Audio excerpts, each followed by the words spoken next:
Hey, this is Zac. And I'm Clint, and we wanted to thank Exoterra for sponsoring this episode of Colubrid and Colubroid Radio. Exoterra is the industry leader in glass terrarium enclosures, and we are a big fan of getting to see the species we work with both at home and at the university. We utilize Exoterra caging here at Metazotics, and in addition to top quality terrariums, Exoterra offers an array of heating options, lighting, supplements, decor, and truthfully anything needed or wanted when keeping reptiles. Thank you, Exoterra, for supporting Colubrid and Colubroid Radio.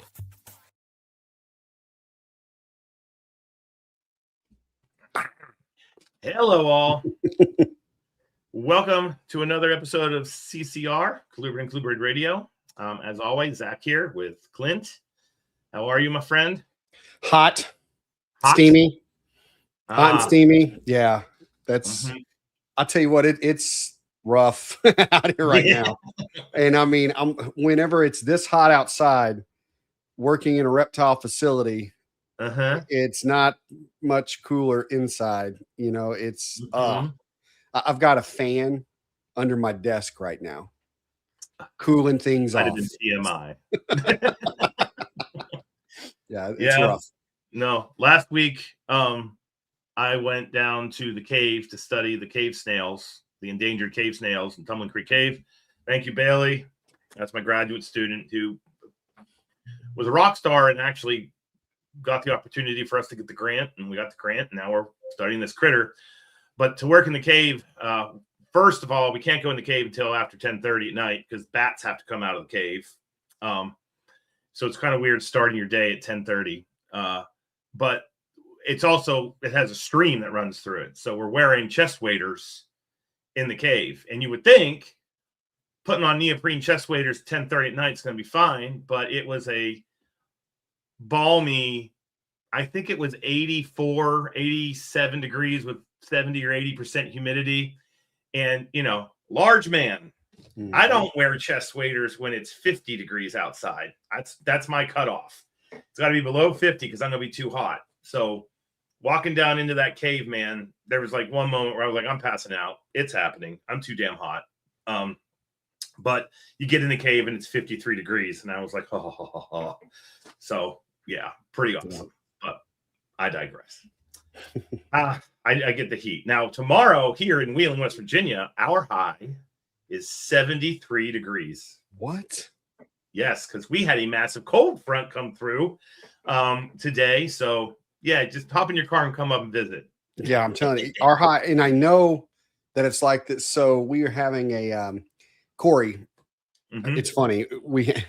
Not that this is relevant, but we now utilize walkie-talkies here at the shop because it's a big shop. It's a lot of steps to get from one side to the other.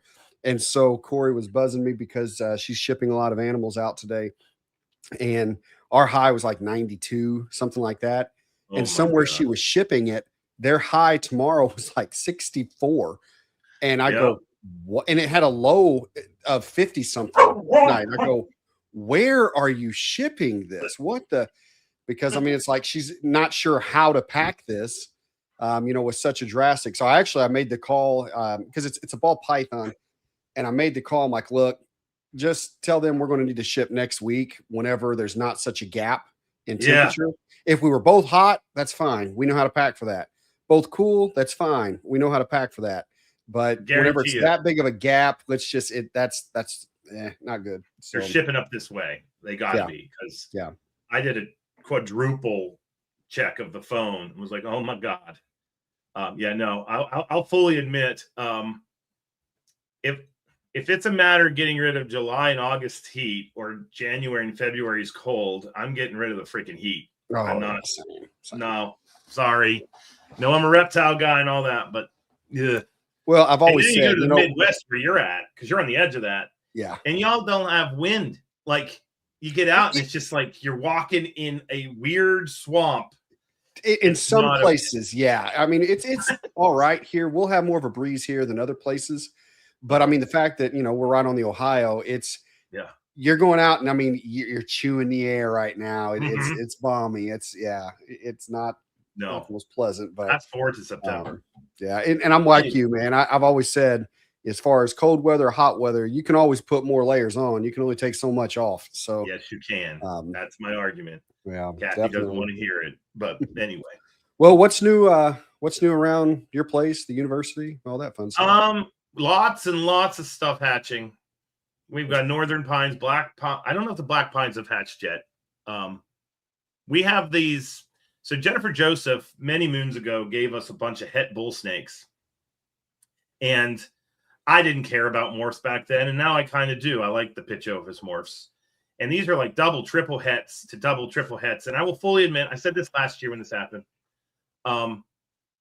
It's kind of cool opening the egg box and seeing 4 different snakes in there. Like we've got white sides in there, snows, hypos, albinos, het normal looking things. Yeah. So that's fun. Lots of hogs hatching, false water coat, just everything's hatching.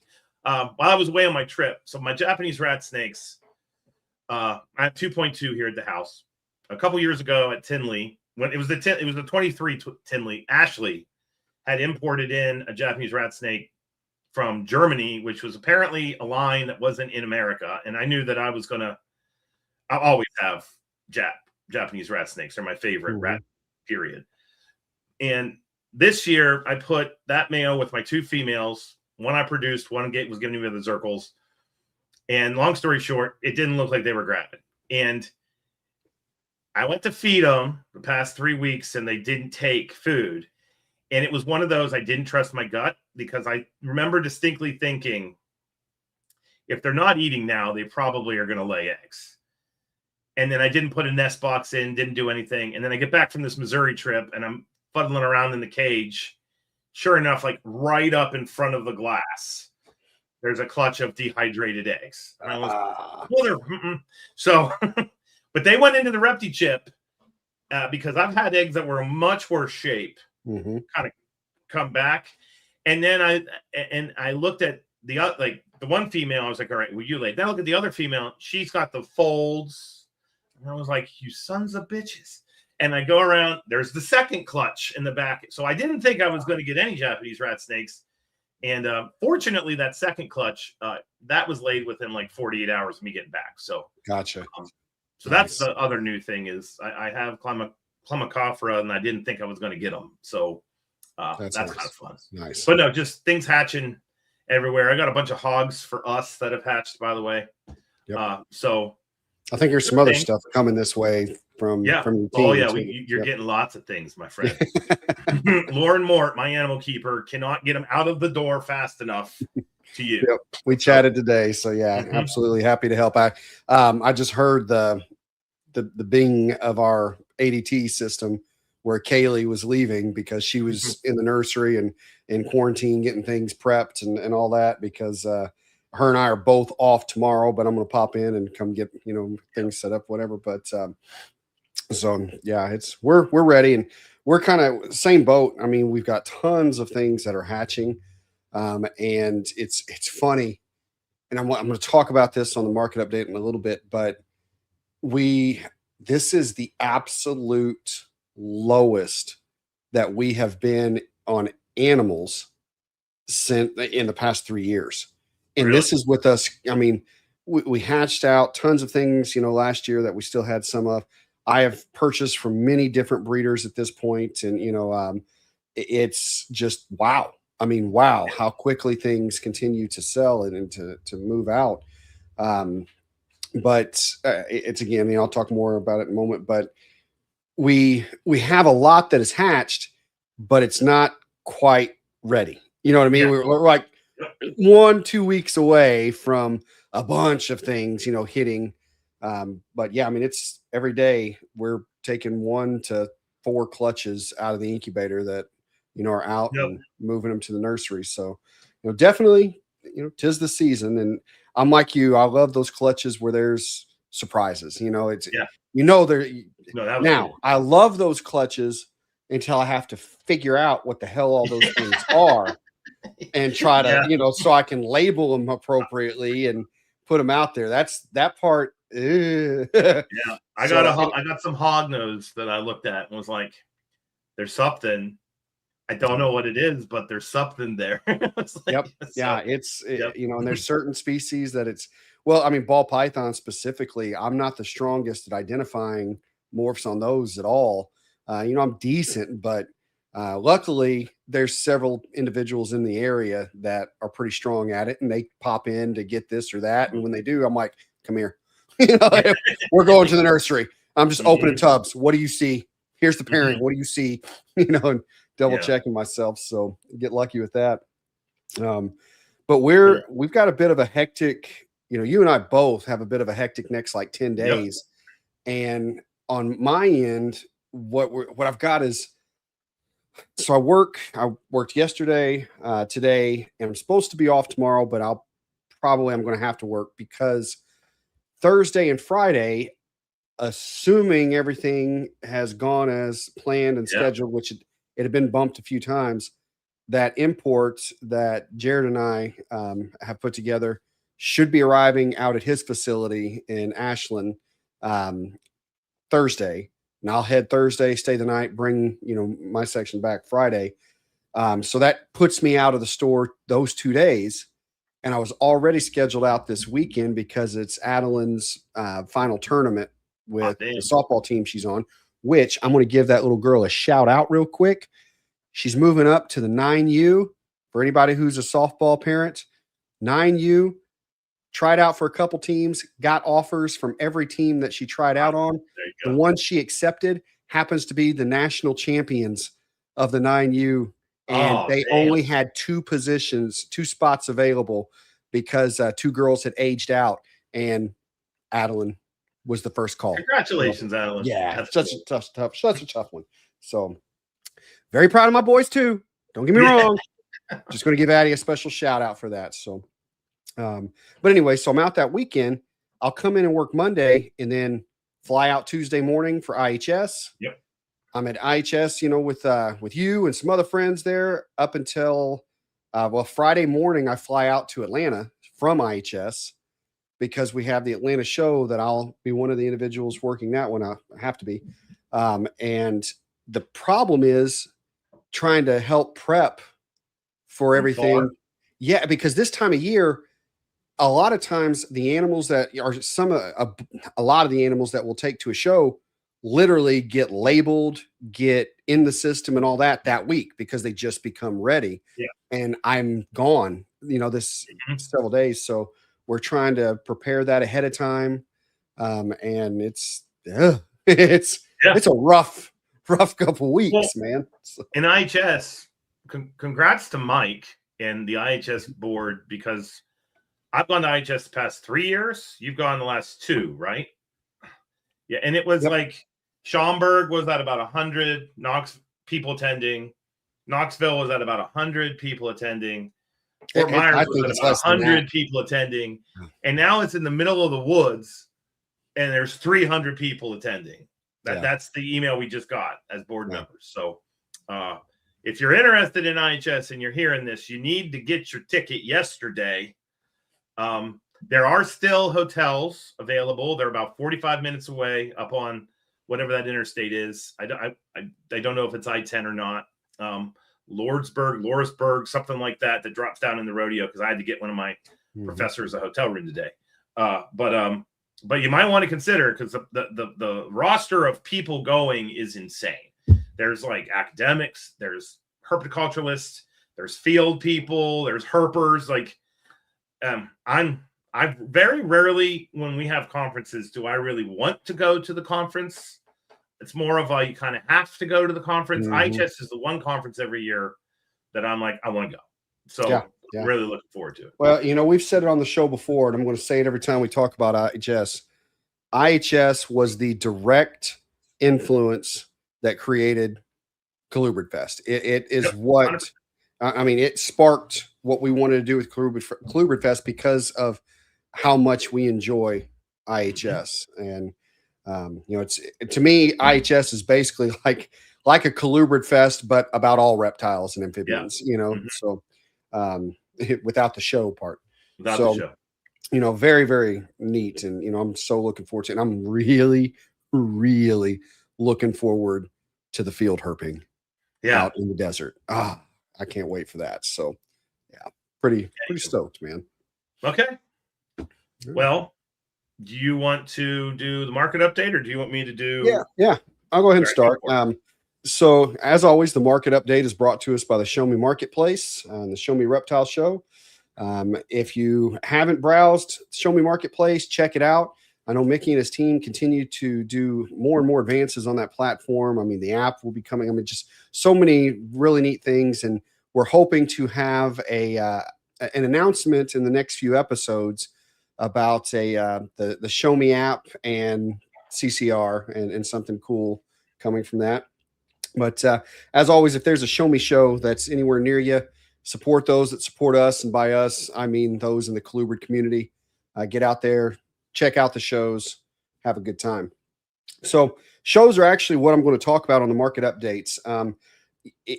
I was shocked this weekend because typically, you know, in my experience, in the data that we've tracked, July shows are a little rocky.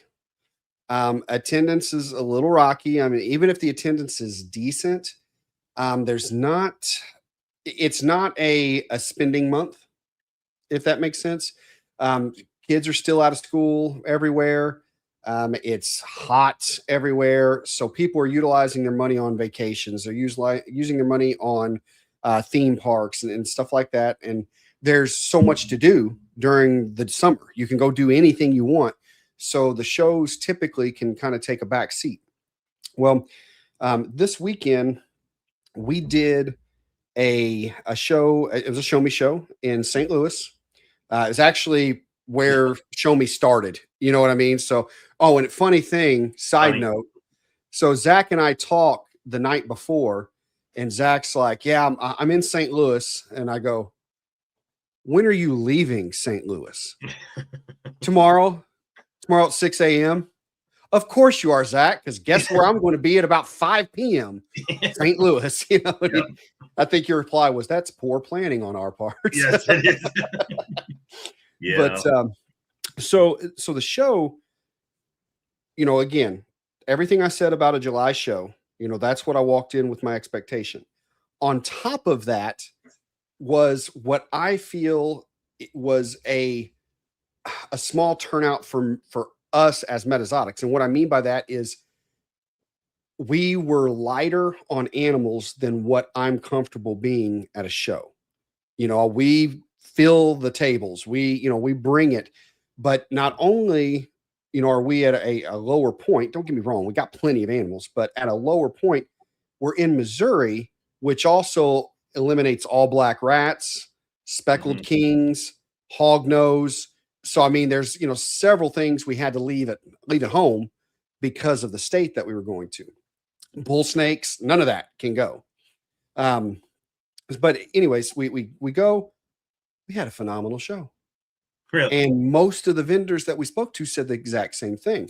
So much so you know, I've mentioned before that our daily show average is very high this year so far. You know, we found kind of that magic mix. We beat our daily average out there. I mean, I thought we were going to do half of what we did. But it was great. And so I tip my hat to, you know, the Show Me team. They certainly continue to get a crowd out there. And they set everything up nicely. But I want to talk now about the next show we're going to do, because we had an interesting ride home. It was Kaylee and I. We had an interesting ride home, and we started brainstorming because we now have the show in Atlanta weekend after this one, and that's a big 2-day show. We've got 4 tables to stock up. Now, we're going to have more animals available than what we did there. One, because I think the only things I'm going to be limited, I can't take Eastern Kings in Georgia, corn snakes, and I think black rats too. I double check, but there's more I'll be able to take than, you know, what we were able to there, and we will have more available. But I wanted to give you the mentality that we had on that ride home was, we're not going to go to Atlanta and hope to be successful. we're going to go to Atlanta and we're going to be successful. So the conversation on that ride home was, what are we going to do that might be different than what we normally do to ensure that success? If we are going to have fewer, and I can't stress this enough, when I say fewer animals, none of you, if you looked at my table, would think, oh, you didn't bring as much. You wouldn't know that on how we put it out. Just, I know that. You know what I mean? It may not be as big of a mix, than that kind of thing. So being, that this is a very solid show, it was like, okay, what can we do? And it's like, well, we can bring our dry goods, right? That's what we do at other shows. We bring our racks, and we're going to do that to a degree. And I will continue to recommend whatever you are selling as far as an animal. If you sell the things that go with that species, they would rather buy it from you than walk somewhere and try to find it. I'm getting everything right here. We all shop the same way when we go somewhere. I'd rather get it in one spot. Walmart would have never gotten as popular as they are if that wasn't the mentality, when we walk in somewhere. So do that. And we are going to do that to a degree, but I'm not going to take everything because there's some big dry good vendors that are there. And so it's like, okay, we have limited space.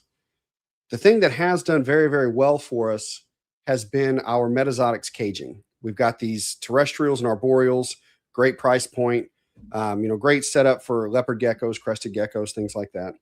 But then I thought, okay, one of the things that we were asked for several times was, so we were told you guys had like starter kits for snakes where they just bought a snake from a different vendor and then came over to us.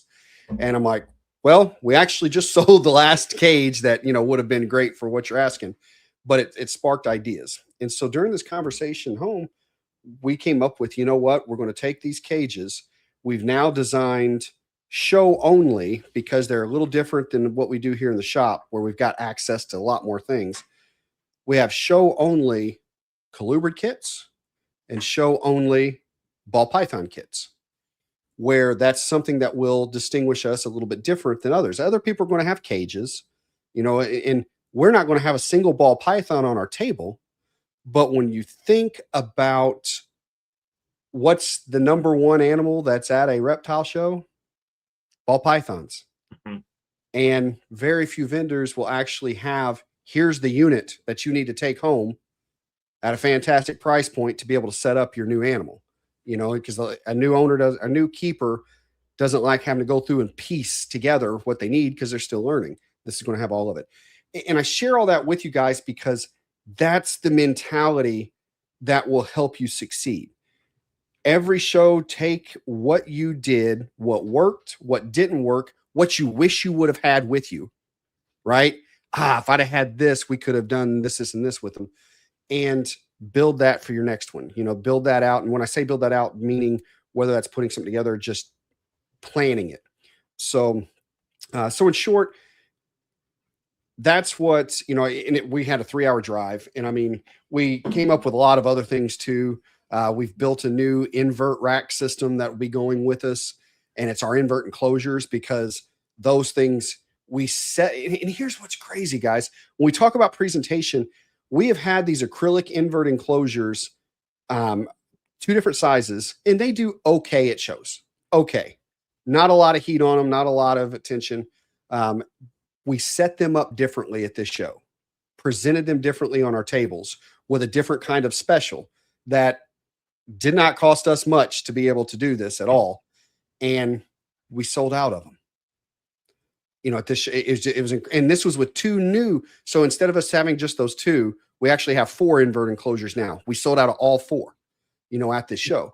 And so we've decided a different way to present them. And it taught me what, I already know. And what I want to reiterate is presentation makes a massive difference, in how you do this. So we're upping our game on that. But, again, I could go into the rest of the market. It's the same as what it has been over the past 6 weeks, that we've been talking about. Animals are continuing to move. We can hear doom and gloom all we want to, but that's not the case. People are still purchasing their animals. If anything, any hardships that are out there due to Gas fluctuating up and down, up and down. We're at war. No, we won that war like 40 times now. All that going back and forth where people are still going to buy what makes them feel comfortable, makes them feel good. So don't be dismayed in any way, shape, or form. It's still happening. And I will say, when we feel like the ball python market is gone or going away, no, all 4 of those individuals who came over to us about starter kits for their snakes just bought themselves a brand new ball python. So it's still happening like crazy. Shows tend to be where it's at, so use them. That's interesting. Do you think, so here's just me being a nerdy scientist doing my analysis. I feel like morph market, you have to be on the in or in the know to know about morph market. Someone starting may not necessarily go to morph market. So maybe morph market sales are representative of like the hardcore hobbyist or just hobbyist, or I have 5 snakes, I want a 6th one. Do you think in the shows, because of the advertisement, because it's an event that the family goes to, you're getting those new people that are showing up? And that might be why you're seeing those crested geckos, leopard geckos, ball pythons, the things that everybody's complaining about that's on the inside, but they're still moving and you're selling closures and things like that. Because I know locally, I had a mom, somebody that I went to high school with saw me in the grocery store and was like, hey, I went to my first reptile show. My daughter really wants a hognose snake. And they had found through doing their research as a complete new person to this, go to the reptile show and everything you needed at the reptile show. And what she said, which I thought was really telling, is she was able to find out through whatever mechanism she did on her own that like it's much cheaper at the show than in Petco, because that's what she kept saying over and over and over. And it was great and blah blah blah. But that just kind of made me think. I will say you're yes and no, to answer the question. So morph market actually drives more new owners than what you would expect. Okay. That was not the case prior to Darian.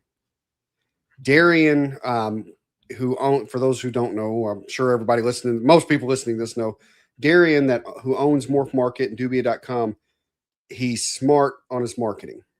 He knows where to put his money when it comes to social media advertising and really any digital advertising. And it's with Google as well.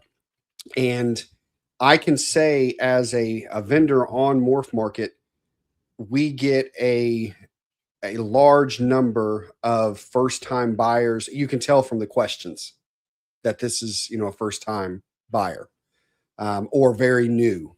And so I do think he puts his ads, out there in a way that it's, how it is now. If I say peanuts, suddenly my phone is going to show me all kinds of different flavors of peanuts, that whatever.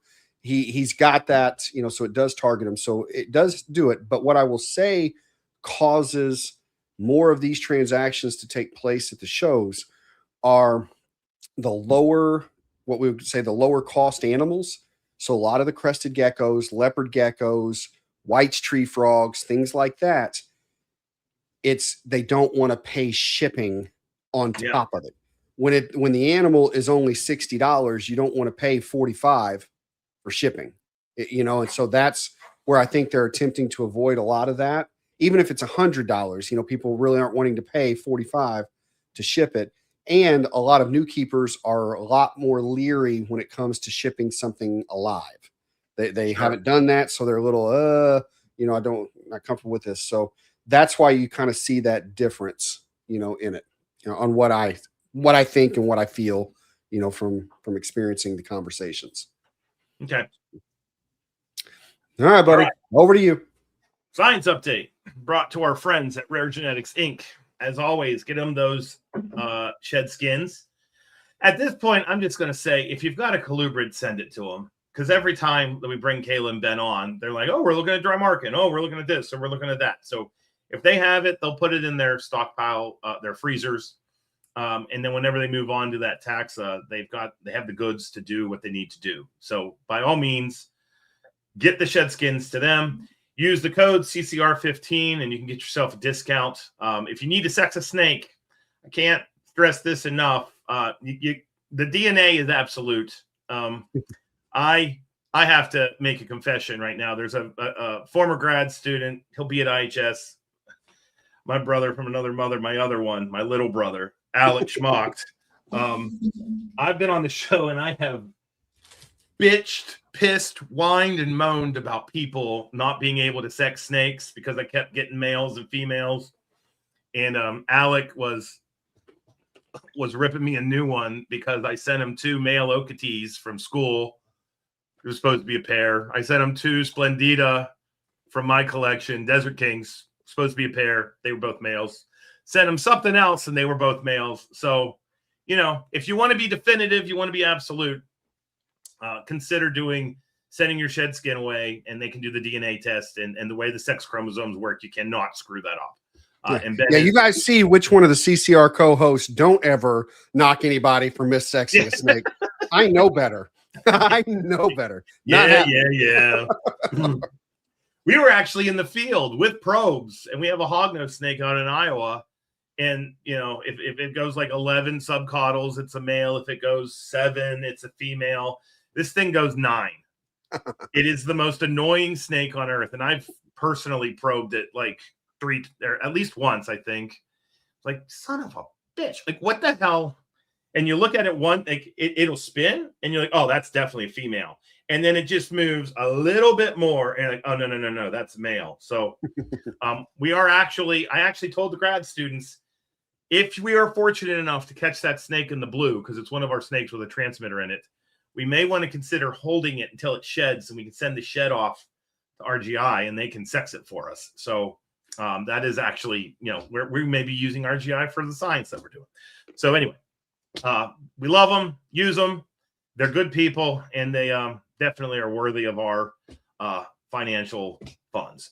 I'm going to do a little bit of a lateral on Clint. I told Clint I needed a lot of time for the science update, and I'm not going to do the science update because I got a moment of inspiration today. I'm going to do the science update. I'm not going to do the paper I said we were going to do. All right. I want to address an elephant in the room, if we will, because the past 2 weeks, 10 days, 1 week, I don't know when this hit, but I'm scrolling, and then it's like the end of days. Yeah, we have to talk about this. I was like, what is going on, people? So let's just talk about it. Monsters of God is coming on HBO, the 3rd in the trilogy. We've got Tiger King. There obviously was Tiger King 2. We got Chimp Crazy, and now Good is putting out his magnum opus on herpetoculture. I'm not naming names. I'm just simply going to say, I think we may need to take a breath. It might be horrible. It might not be. It might cause a bump. It might not. It may lead to regulation. It may not. We don't know what the hell is going to happen. But I want to come from this from the point of view of I've watched the trailers. And if you've read a couple books and you've watched the trailers, basically they're just taking 2 books that were published and putting them into docuseries format. So one of those books, I was thinking, I don't think we've covered this book. Maybe we did very early on, and if that's the case, we're doing it again. But before Monsters of God comes out, you may want to consider reading this little book called Stolen World.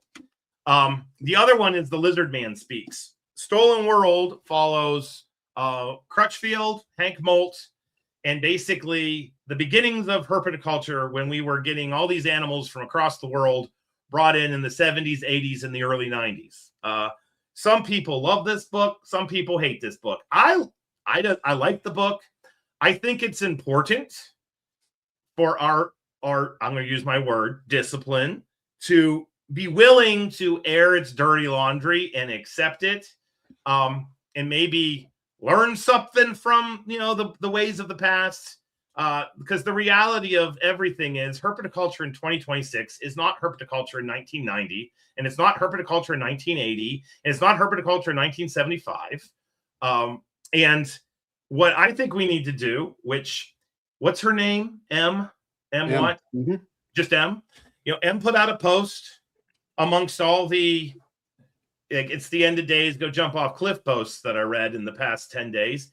And basically said, when this thing comes out, just put out into the ether the good that we're doing. It may not work, or it might actually work really well. And I think if you read this little book, and I'm not going to tell you anything about it, normally I give a synopsis, buy it. You can't buy it new. It's out of print, but you can certainly get it. Mike Crick, shameless plug for our friend, Mike Crick Books. I know he has copies because I just bought some books off him, shocker, this week. It's not overly expensive. If you go onto this thing called Abe Books, you can buy used books. And I bought my 2 copies. I have a copy I keep at school and a copy I keep here at work. Or sorry, that's funny. Here at home. I think I got them both for $10. Like, it wasn't that much money. But it's well worth reading because it's no secret. The last show, I talked about how we have sometimes glorified bad behavior in the past as herpetoculturalists and kind of made it this argument that, like, well, it's okay that they smuggled because we wouldn't have these animals. And I don't like that argument. I'm a conservation biologist. I just think that's a bullshit way of thinking. And yes, I swore on CCR. But at the same time, it's important to understand where we came from. That's a thing that I think is important to understand. And, this book will definitely give you an outline of what's to come. And if they follow the storyline that's in the book, my take on the book, this is Zac Loughman's take, is that they kind of point out the bad of the past, but at the same time, they frame it in this was the past. And basically talk about how, herpetoculture got to where it is today. And it ends on an upward trajectory of, like, that was the past, but here's the future. Do I think that's going to happen in the docuseries? I hope it does. I don't know if it will after seeing the previous 2 series, but that's my take. But Clint and I talked about this last week, and we are very big on don't follow the hype of negativity, for crying out loud. If you have a self-fulfilling prophecy, it'll come to truth. So just don't do that. Like, just sit back, see what happens, and do what we're going to do once it comes out. Well, and one of the, like, when we talked, here's some things to just consider. First off, almost all of us saw Tiger King. There's a reason for that. Yeah. Because we were all stuck indoors. We were all stuck at home when Tiger King, became popular, and it was wildly talked about. And it had a character on there. It surely did. I mean, he was, whatever you think about him, it was like a car wreck. You couldn't help but just stare, So that's why it got massive, and it did lead to regulation. Okay. Chimp crazy. I bet half of us that are watching and listening to this right now have seen Chimp Crazy, because it came out at a different time. The characters weren't nearly as appealing, that they were filming. And it just wasn't, it didn't have nearly the draw or the traction because of those factors. Now, the Reptile documentary, whether he spins it good at the end or not, it is going to feel like it has massive traction to us because we're all going to be talking about it. It's the industry that we're all in. But here's some other key differences. Yes, the Tiger King led to some legislation changes. I want us to think how many people were fighting to be able to keep tigers. Big cats, small community. The Chimp Crazy came out. It did lead to not nearly as much legislation as Tiger King did, but it did lead to some rule changes with chimpanzees and large primates. Again, I'm going to go to how many people do you feel were fighting for those, rights? I guarantee there are actually more fighting to keep the big cats, because more people in this country keep big cats than they do big primates, right? Chimpanzees. And in fact, some of those laws have already now been overturned as far as the big cats go. So now go to reptiles. If this was, if it does get traction and what were to blow up, we have organizations put together that fight against this kind of thing. There are the numbers of reptile keepers in the country compared to, you can combine chimp keepers and big cat keepers together, and they won't make a tenth of what we do as a community. There's a difference in perception, of reptiles in the US compared to those other two. So while things negative can happen, and I'm not blind to that possibility, we have a whole lot more fight in our tank than what those two, segments would have had in theirs. So I'm not overly concerned with what, backlash. There's one more piece, because with the Conservation Center, like I said on the last episode, the emails I'm getting about turtles getting smuggled out of the United States to Asia are just absolutely disgusting.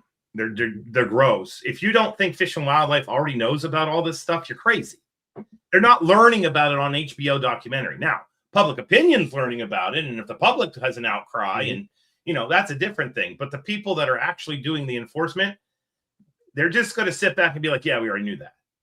Yep. Like, I really, honest to God, feel that way, because I'm in these. I mean, just between last episode and this episode, just as a reminder, this is why, we have to do things on the level. We should follow the damn rules.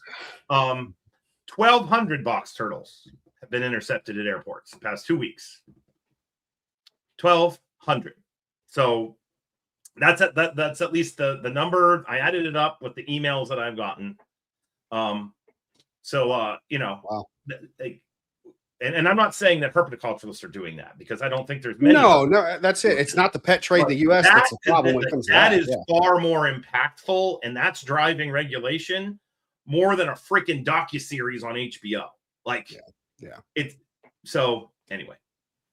But no, so get yourself a copy, read the book, love it, hate it. There's some people that despise this book. There's other people that love this book. I like this book. I tell my students, especially the ones that are going to go into herpetoculture and they want to make it a career, I tell them all to read it. I think it's important. But at the same time, that's our science update, literature update, whatever you want to call it, for this week. So, all right. Okay. Well, I think we're about to move to our guest segment. And as always, guest segment is brought to us by ReptiChip. ReptiChip is utilized out here at Metazotics. We use it for anything that's going to be kept in a human environment. So ball pythons, boas, a lot of our Asian species, things like that. We also use it for all of our humid hides and nest boxes. I know Zac uses it to incubate eggs there at West Liberty. Great product, great company. So get yourself some ReptiChip. Heck yeah. All righty. So we have the one and only, we'll call you by your trade name, Tony D. Tony D. Hey, guys. How you doing, man? Happy to have you. Good. I'm doing good. Right. Really good to have you, Tony. As we talked a little bit before coming on, and I said Tony's one that I've followed a lot of what he's done for a long time and admired, because there's such a range of species, and we seem to have had so much overlap. So I think we had very similar taste in a lot of things that we've enjoyed. So we're going to happy to have you on, Tony. At some point, we're going to have to talk about those Harris County speckles you've got. So. We can do that. Need those. That's right. Nice. Okay, so our first question, standard issue. You've obviously listened to the show. You knew this one was coming. How did you get to where you're at today with reptiles? Is this a lifetime thing, or is it something that came along the line? How did I get here? I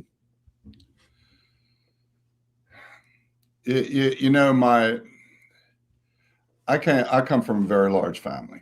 Okay. My mother was one of 10.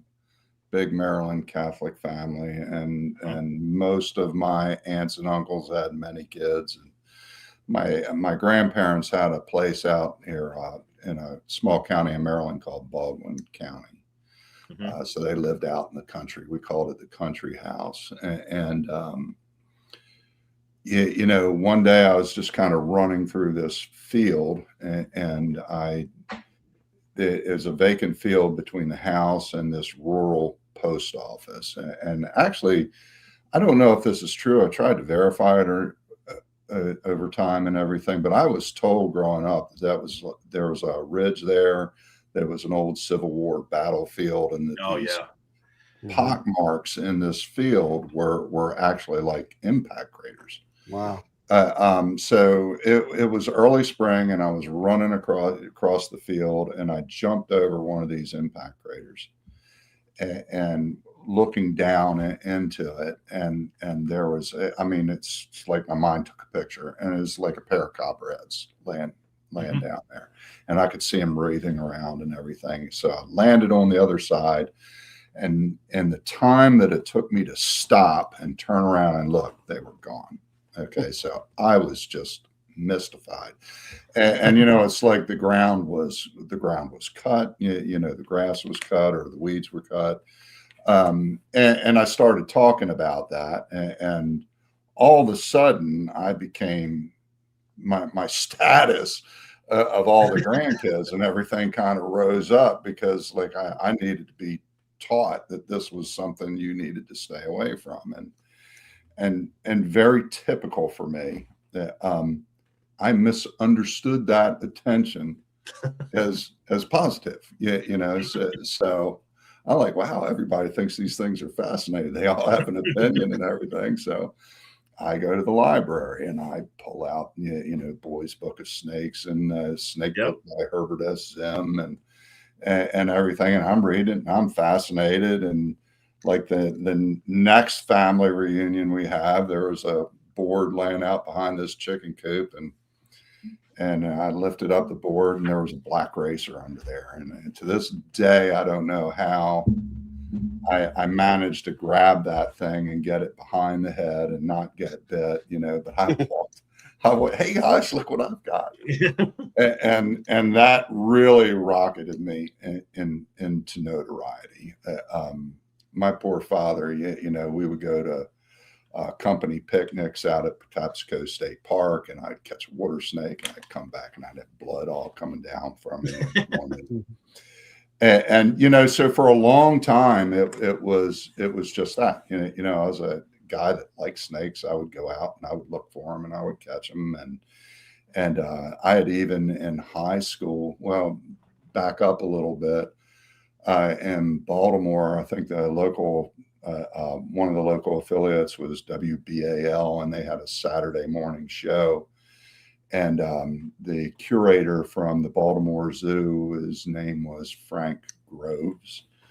He would bring out animals periodically, and you know, one time he brought out this clutch of baby black rat snakes. They were in the egg and they were coming out and everything, and he kind of gave like a little tutorial on there of how to hatch them. You know, it was crumpled up newspaper that had been moistened, and it was a jar, you know, and he's talking about when we poke the holes from the inside so the sharp edges were going out, kind of thing. That is, you know, very, very basic, but it got me thinking about, you know, how to do that. And in high school, I had caught several snakes and brought them home and kept them in captivity for a little bit. Periodically, they would lay eggs, and I would hatch them out. But you know, this was pre-internet days. I didn't know anybody else that, like, you know, I was just this weird kid that liked snakes. You know, I was that weird kid too. And what's more, I was fine with it. You know, it's like, if I got to give this up to be accepted, you know, I'm sticking with the snakes. But I had no idea of how to raise those animals, or, you know, that anybody would be interested in them or anything. So very often I would just take them and release them where I found the parents. and then I guess it was in 1983. I was in the Navy, and I had been transferred to Virginia Beach, Virginia, at the Little Creek base, and I was riding my bike from the docks over to the barracks, and there was this guy out in this field, and he had a corn snake, and I was like, "What in the world?" So I went over there and talked to him for a little bit, and he was like a what do you call him, a reservist. He was there for a couple of weeks, and he had driven down from there to Okatee and had caught that snake the last weekend. Oh. So I kind of hooked up with him, got his contact information, and from there I found out that there was this whole breeding community. He was from Columbus, Ohio, which was where Don Hamper had one of the original shows. So circles, all those people. Mark. I remember when Mark and Kim Bell had one table. And half of that was Burmese pythons. Yeah. So I started going out there, and I pulled together a little bit of money, and I did a little bit of collecting, and I was going through a divorce at that time, so money was really, really tight, and the real attraction for me on the breeding side of it was that here's something I could kind of finance my hobby. And I know that's not real a popular thing to say, but a lot of us started out that way. But it's true. And that's where we need to, and we all just need to accept most of us are doing the same thing. Yeah. And I'll tell you, if you guys hadn't led off with that Monsters of God thing, I may not have said that, but everybody that's really worried about this, I just think needs to cool it. You got to know where you came from if you want to improve. Okay. Yep. I mean, just draw a bigger analogy. Look at this country. Okay. We did some stuff in our founding and, in the early years of this country that were just by those standards of those days, they were bad, but by today's standards, they're really bad. But we have striven to be a more perfect union. And I think the same thing about, the herp community at large. And I think the same thing about myself. So anyway, I just started breeding the animals and everything and found that I really enjoyed it. I started doing shows and going to shows and just really enjoyed talking to other people. And particularly something that I felt like I had an aptitude for very early on was talking to the other strange kids who came through. Yep. And a lot of times their parents were with them and they were like, I don't know if I want him to have a snake or whatever. And I could spend some time with that kid and the parents and everything.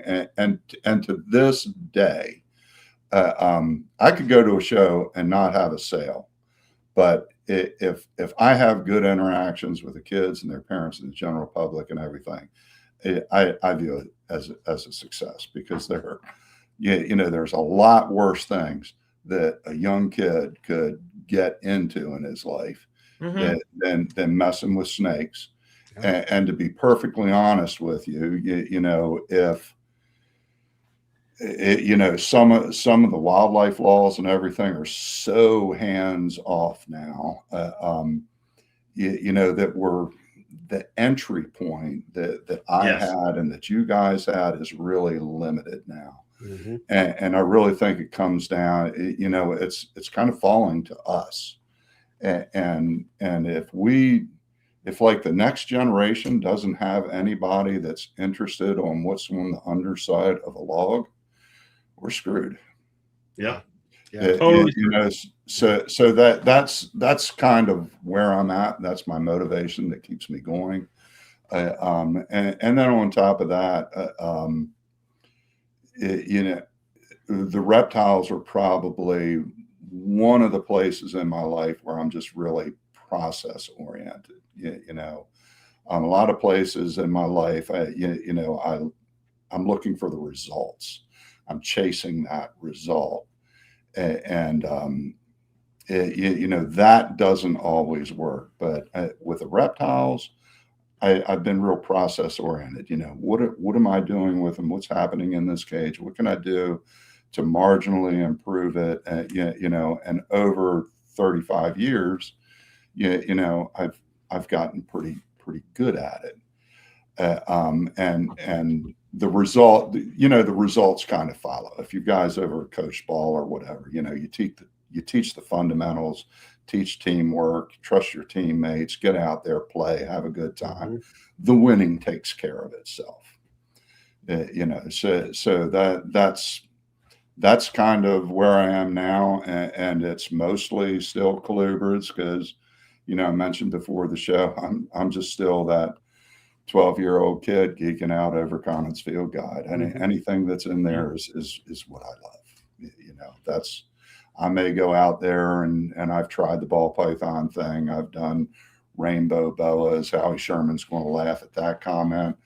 I've done regular boas, the carpet pythons.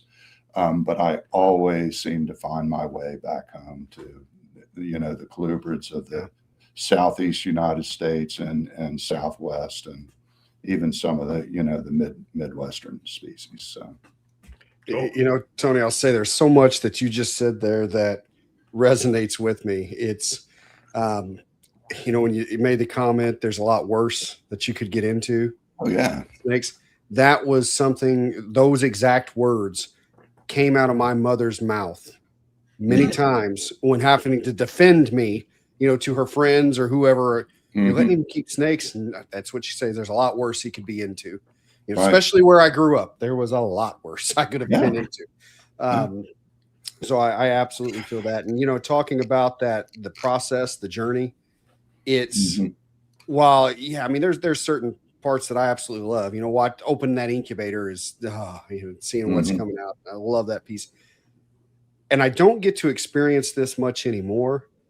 But to me, there was something therapeutic about going through and cleaning a room.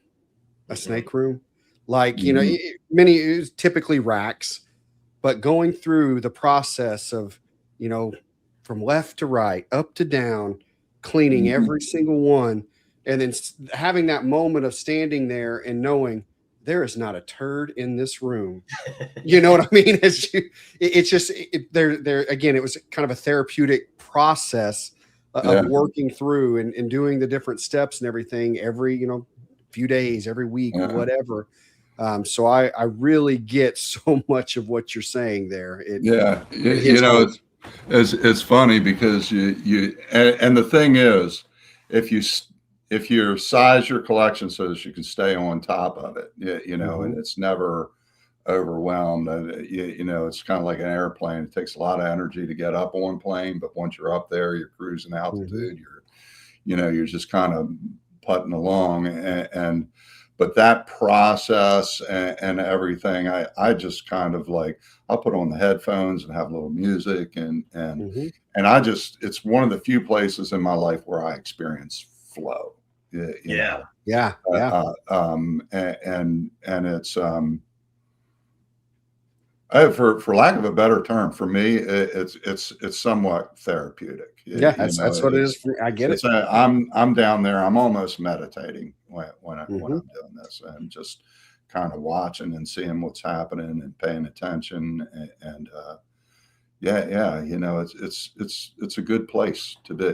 Yeah. You also, when you talked about the shows and your enjoyment there, especially at this point, we do it big. There's a lot of prep work that goes into a show that Metazotics is doing. And, we're loading a whole trailer where, there's a whole day of prep. And I tell the team, especially like Landon, who is our floor leader now, he was doing his first show. He was going he'd never even been to a reptile show. He was going to go work his first show for us. And this was just a few weeks ago. And I told him, I said, look, the load up and prep, that sucks. It's a lot of work. The setup when you get there, it takes us about 2 hours to get completely set up because of how big things are for us. I go, it's, you feel rushed, and the tear down afterwards, that part sucks too. Yeah. But the show, you're going to enjoy that. The It show is. is where it's at. You just get to be, and just have a good time. And you're talking about your passion all day long. You're talking about reptiles. I mean, that's to me, that's the reward. It's almost, how they say, like, athletes will tell you, you pay me to practice, I play the game for free. That's kind of how their mentality is. And that's to me how shows are. It's all we are being paid to do all the setup, the tear down, and all that. The show, that's just fun. That's just enjoyable. So I agree with you there too. Yeah, it's funny because I watch the big guys come in and setting up and everything, and part of me like is like, Tony, you've been doing this for a long time. You should be up. I've got that voice in my head that tells me, tempts me to go bigger than where I'm at and everything. But the reality is, I kind of like how I roll into a show, so I go in there and I have 4 boxes that are all strapped to one 2-wheel cart. So nice. The bottom 2 have styros with my animals, and the top have my supplies in them. And I go up there and I set it up and I open it up, take the strap off, open it up. And the first thing that's laying there is the tablecloth, and I throw that on, and it just comes. Putting it all back together is a little bit more difficult, because you're trying to get out of there quick and everything. Yeah. But it just, that even is its own process. The setup that I've had now for the last couple of years is I'm feeling like, I need to change up the presentation a little bit. And my wife, Wendy, and I were at a trade show, just this past weekend. What in the world were we looking at? But we were looking at just how different people were doing displays and everything. And this one guy had this like really rustic shelf system there, and it had live edge wood on it and everything. And I was like, wow, that would be really, really simple to do, and it would be eye catching. So there's a little bit of a creative side to that. That to me is really enjoyable. And I like what you were talking about earlier about the marketing and everything. And when you come back, you kind of debrief and you talk about what worked, what didn't work. What can I improve this time?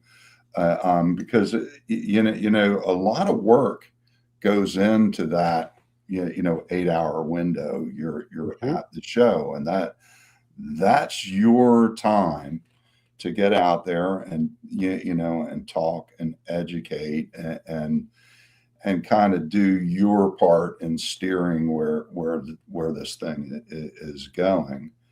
And it bears a little planning, and sometimes what you try works, sometimes it doesn't, but that's all process. And if you stick at it, you'll get better over time. Cool. Can you see your life without the snakes, or the snakes in that flow that they bring? Because it's funny, that's exactly why I have them. Like, you nailed what I'm trying to say. Because at the school, we got 600 plus, and I don't know how many animals are at that school. Right. And I could just live vicariously there, but I have to have them here, because like at the end of the day, going in the garage and doing just that muscle memory, I don't even know how to explain it. Yeah. It's meditative, it's the flow state, it's everything like that. And I can't see me being sane if I don't have that. It's 66. I'm starting to, trying to imagine what retirement looks like.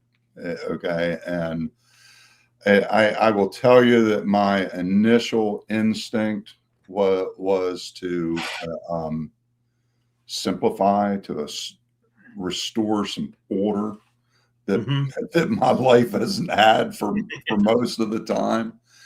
But upon reflection, I'm like, very little good came out of order other than rest. You know, so like we're really we're a conflicted species. You know, we want familiarity and we want novelty. You know, we want adventure and we want safety. We want to be popular, but we want to be left alone. Well, right. It's so funny. Yeah. We're all over the place. We don't know what in the world we want. You know, so my initial instinct to instill order kind of, you know, I'm re-looking at that. But I do know that I don't want to be dealing with as many baby snakes as I have had in the past.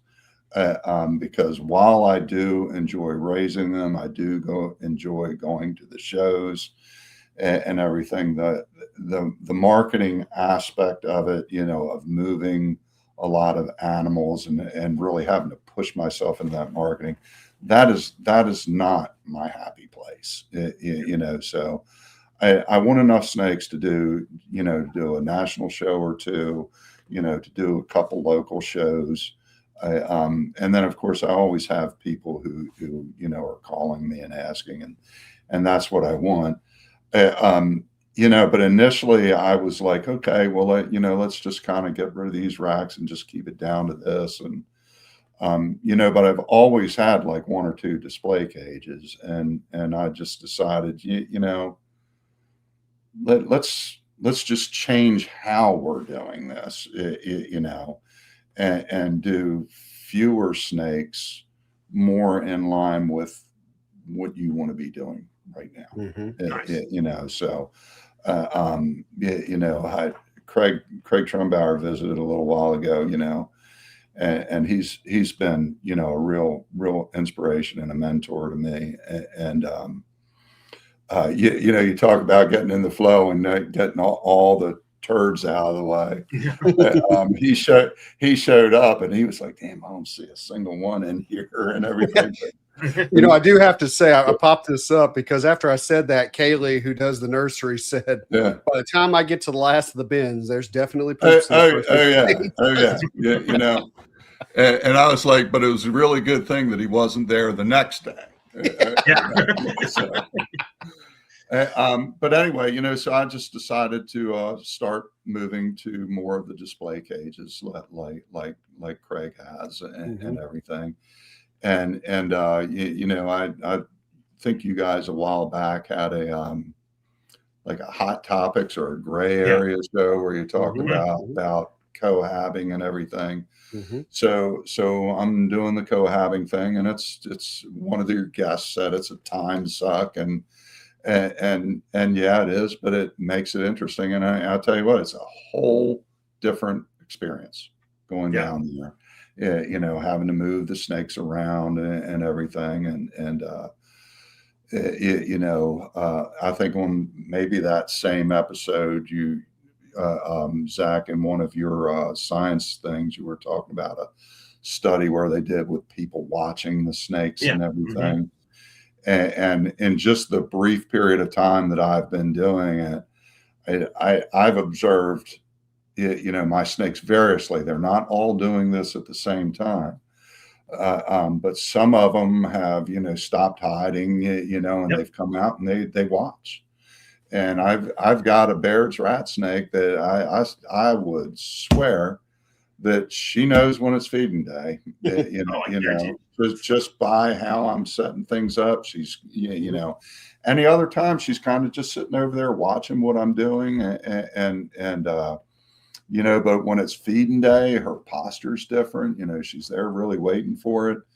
The Baird's rat snake that is in the cage next to that, she's still in the hide box. You know, she's got her head poking out and she's looking at me, and she's still hesitant. But, you know, I'm picking up differences in the individual animals, personalities, if you will. And I know that people say we shouldn't anthropomorphize our animals, but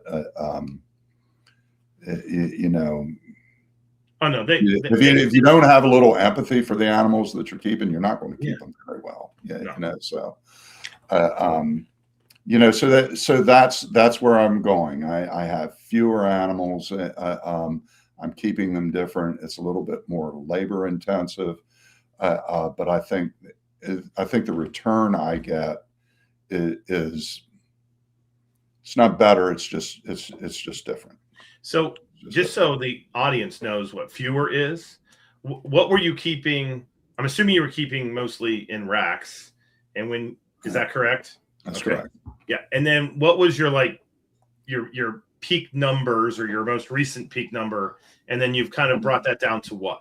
Yeah, well, at the heyday, when I was young and I could live on 4 hours of sleep, it was about 200 animals, 200 breeders. Most recently, while I've often thought I should call this, college fund reptiles, but while both the kids were in school and everything, I had about 60 snakes, and I'm looking to pull that down to about half of that. Okay, cool.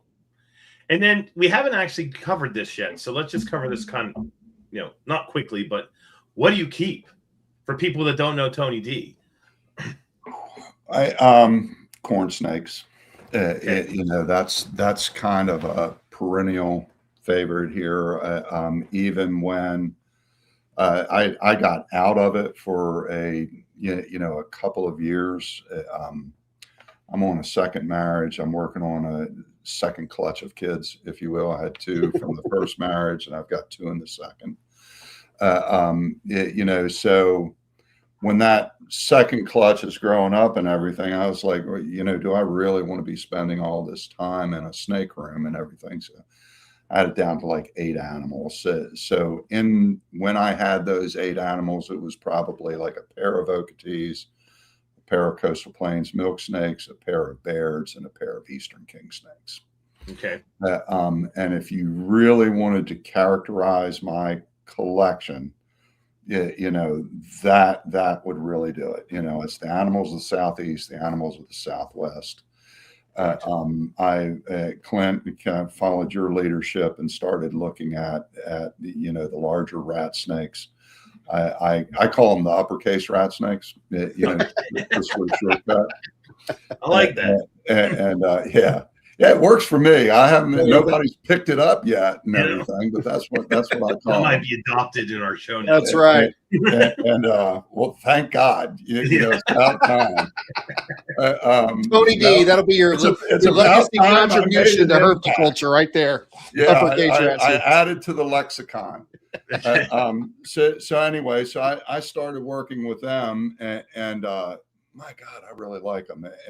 And my foray into those was the lemon rats that Will Bird was working with, and it took me forever to get those things too, because I don't know, because he had them for years, and I kept calling him and saying, or emailing him and say, hey, do you have these? And he wouldn't have them, and then it's like, okay, Tony, work the process, so starting in like February, I said, hey, Will, you want to breed those things this year, and then 2 weeks later, I said, hey, did they breed? And 2 weeks later, is she gravid? Have they laid? How did they, 2 weeks later, how the eggs look? Yep. And he finally got to the point. He said, "My God, Tony, I'm going to send you a trio."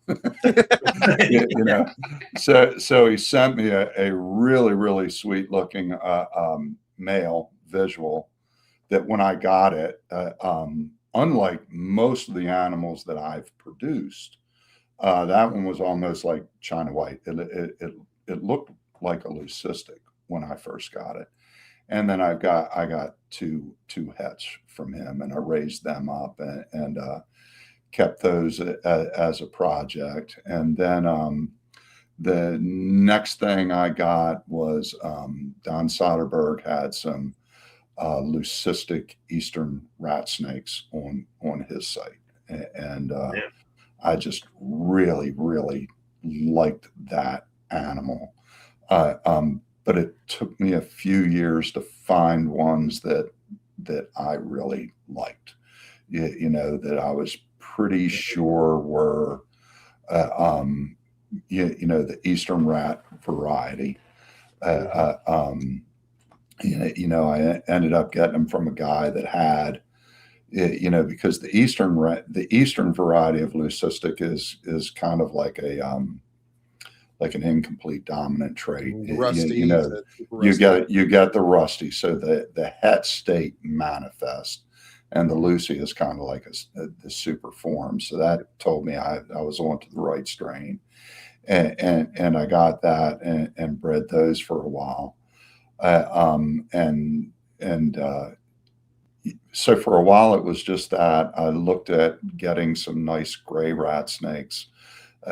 Just never did. And then eventually I stumbled onto that Rustico project, which was the calico bred to that, and those two traits, they're completely different, but they're allelic. They exist in the same place on the chromosome. So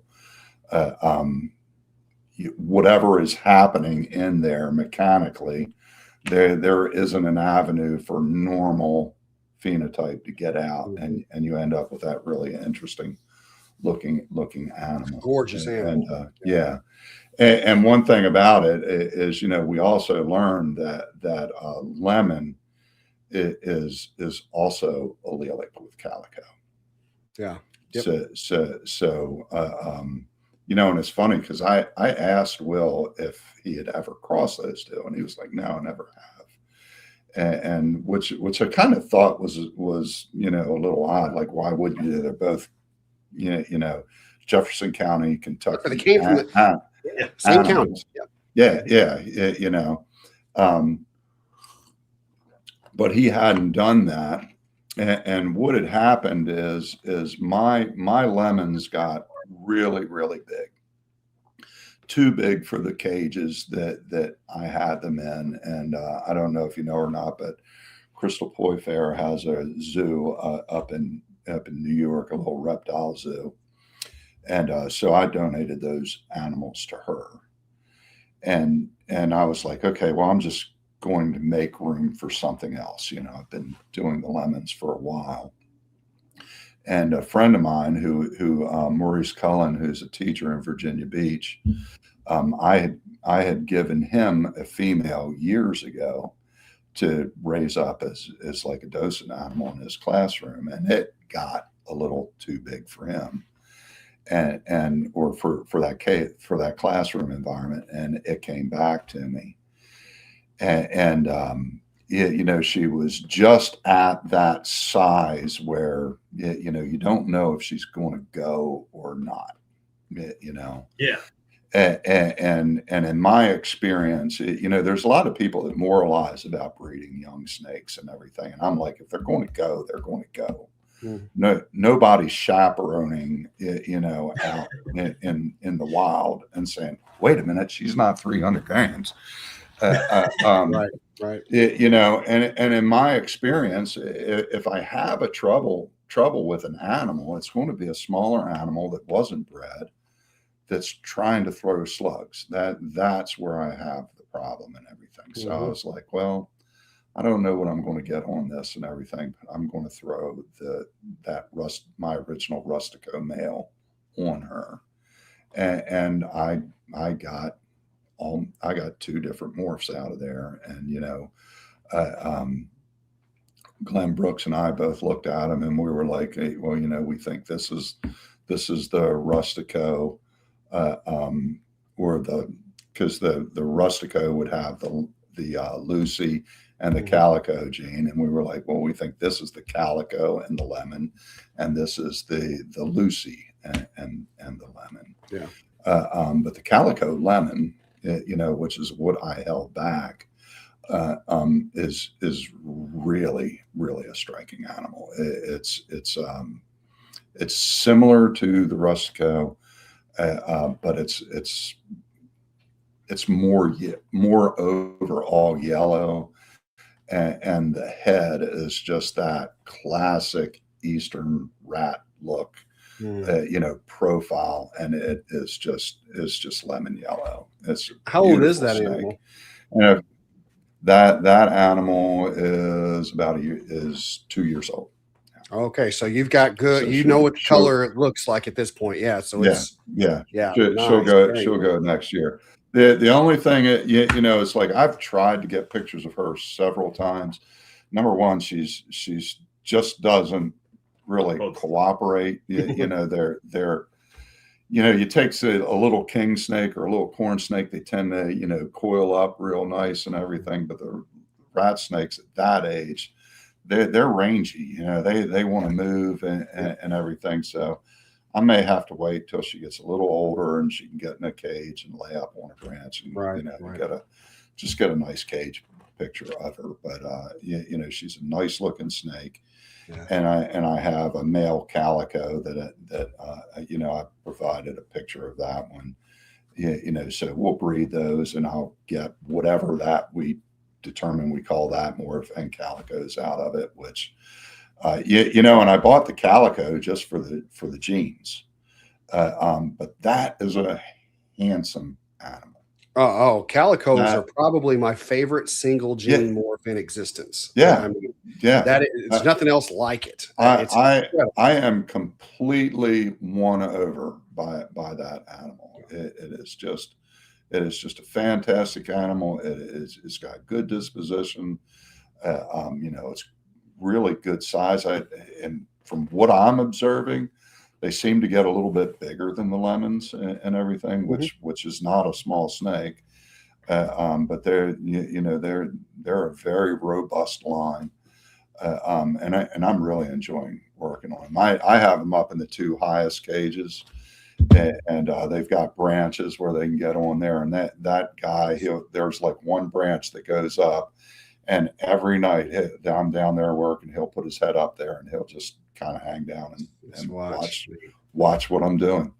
Cool. Yeah, so I'll tell you a couple interesting things. One just in general, and one today when it comes to lemons. And I've mentioned this on the show before, but it just kind of goes to show how silly we are in the hobby sometimes, because the hobby readily recognizes a lemon as a gray rat snake mutation.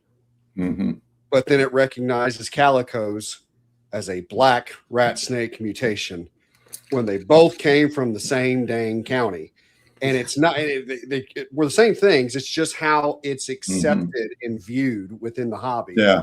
And, that's why whenever at this point, when shipping out snakes and someone will message, if it's a what's called black rat morph, and they're, are these alleganesis or these obsoletus? I'm like, I'll tell you what I'm putting on the box, because if you run DNA tests on morph rat snake, North American rat snakes in the hobby, it's going to be very, very convoluted. You know what I mean? Yeah. You're going to find a little bit of everything in there.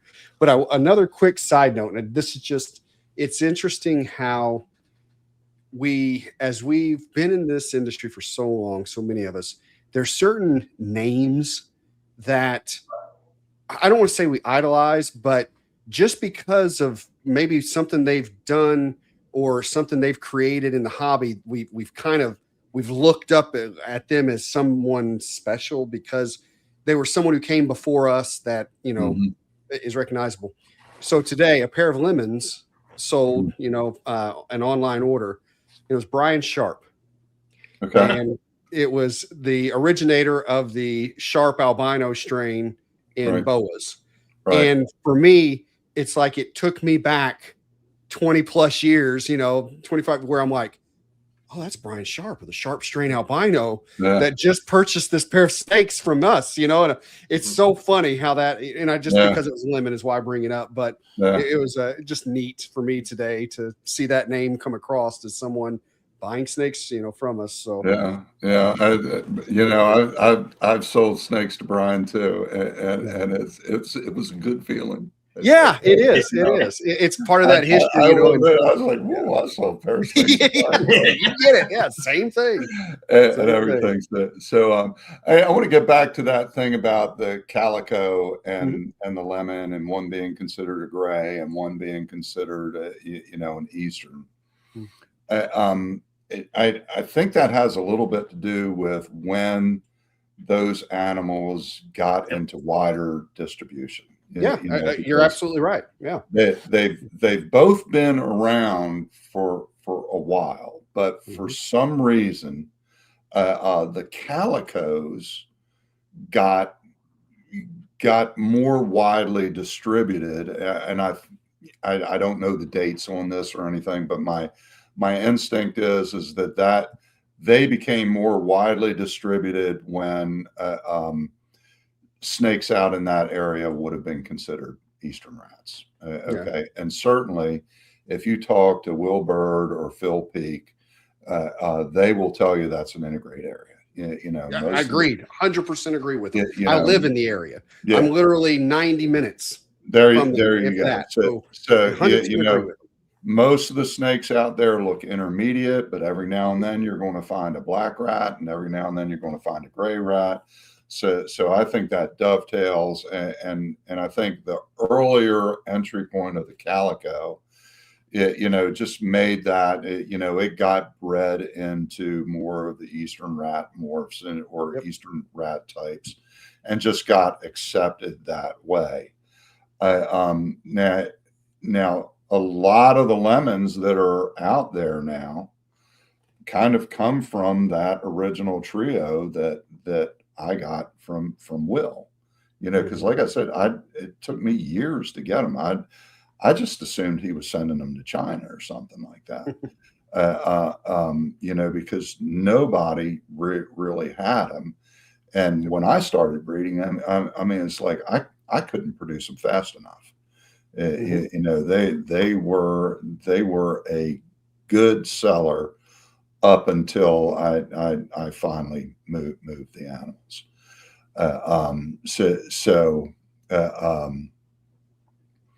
Anyway, I think that's the difference. And the other thing is when I got them in, at that point we were looking at the Burbank paper and everything, and there was a lot I did not like about that paper, but I did kind of like the idea that we had these populations that were down south, and as the ice sheets receded, they radiated up north, and I kind of like that, and I took the Midland name, and I just ran with the Midland name at that point. But that doesn't mean that I'm comfortable with the notion that I can take a Maryland black rat and put it next to an identical, Ohio rat and say they are different, and I take the same Maryland rat and put it next to a yellow rat and say they're the same. I don't think that classification, any classification system that requires molecular analysis, has very little field utility, in my view. You will have support from at least half a CCR on your feelings. Hey, all I got to say is there's science being done, I think, right now. So hold on to your butts. That's it. Because that was done with one gene, and now we can look at all the genes. And that one gene had some faults. So I'm standing by just waiting to see what the big gene, well, not the big gene, but what the whole, what we call the genomic data set will I was listening to this. I listen to a lot of books on the nature of consciousness and everything, and one of the things that I learned, or I'm trying to understand, is that we have all these cognitive biases and filters and everything that help us make sense of reality. Okay, so what we generally navigate isn't really the sum total of what is here.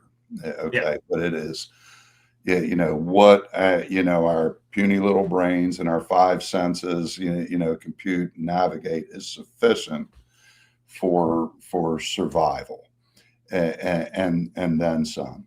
And I kind of look at taxonomy like that a little bit. That's very wise of you, Tony. There's a lot out there that is true.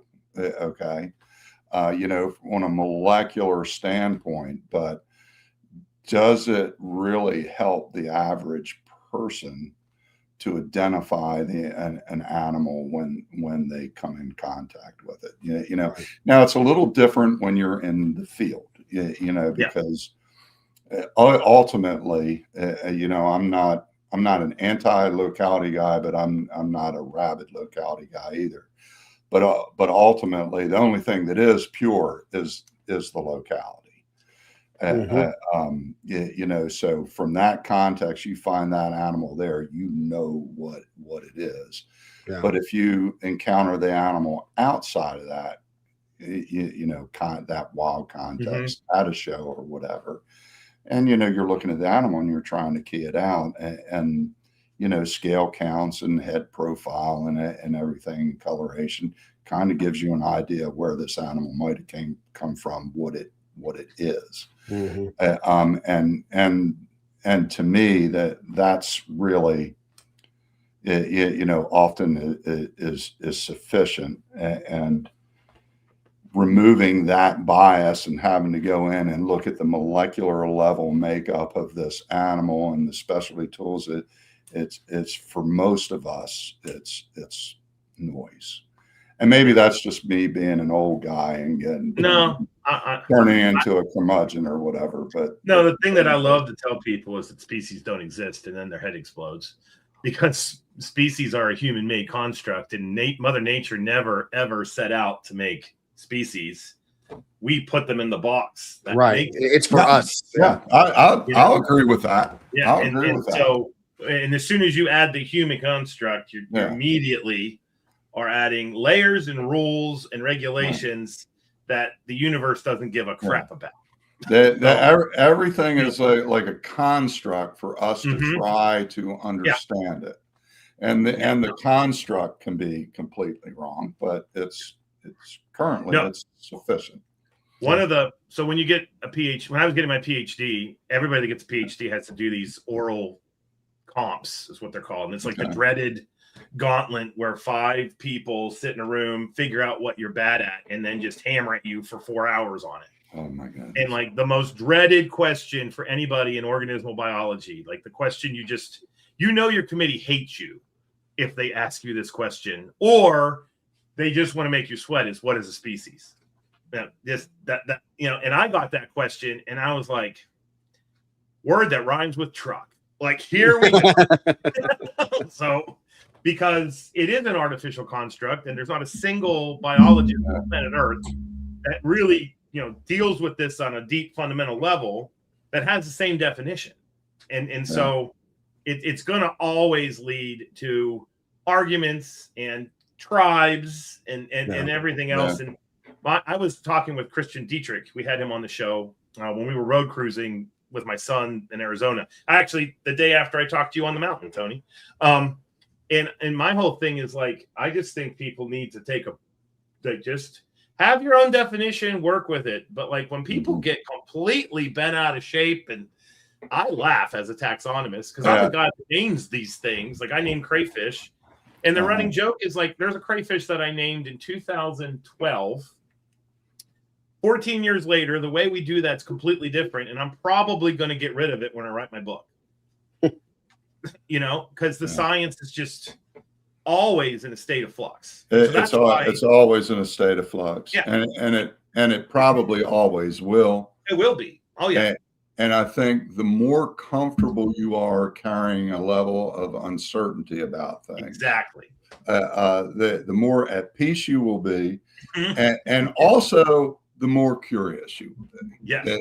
So it's like, I'm not necessarily incurious about all this that is going on. I just recognize that or feel that it doesn't have a lot of utility Sure. for what I do. Right. You know. And this is actually a really good point that I want to make real quick. Okay. There's nothing saying in the grand scheme of the universe. Hey, Clint. I don't know why my camera was just like wham all the way up on my face. We're looking up Clint's nose. But anyway, there's absolutely nothing saying that in herpetoculture we can't recognize the subspecies and the localities. You know, if you want to call it a DeKirk's rat snake and breed them and be Chris Montross, call it a DeKirkii. Like there's no science police running around enforcing this stuff. You like the old name, you like that locality, make it so. Like I love Kankakee bull snakes.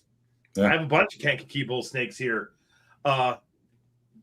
That's just the northern haplotype or population or locality. They're all the same thing of a bull snake. But I had somebody was arguing with me they should be their own thing. I'm like, I don't think they should be their own thing.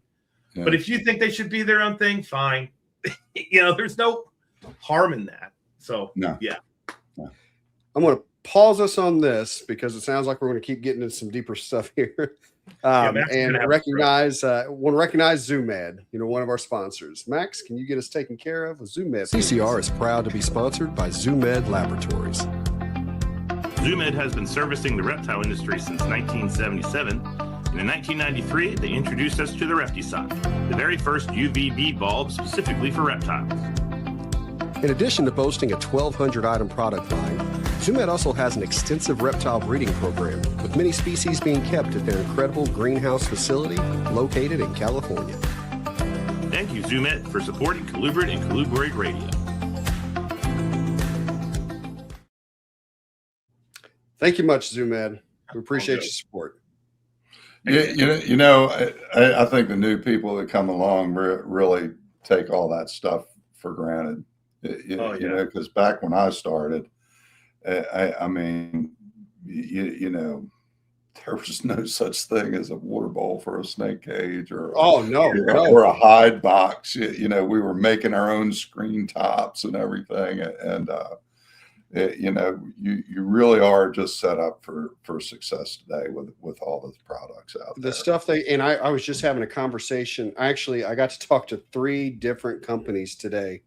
We're talking about Colubrid Fest, talking about the anniversary event that we have out here coming up, things like that. And I got to talk to David Marsh, who's our Zoo Med rep, you know, about because they're going to do some things to help out with Colubrid Fest as well as the anniversary event. And I mean, I love that, and I've said it before, I love that these large companies continue to push forward on products that advance herpetoculture. It's not just a money grab. This is a better way of taking care of, you know, our animals. Talk to Exoterra about the same things, you know, some differences that they're doing in caging. And quick side note, I told Logan I was going to tell this story today.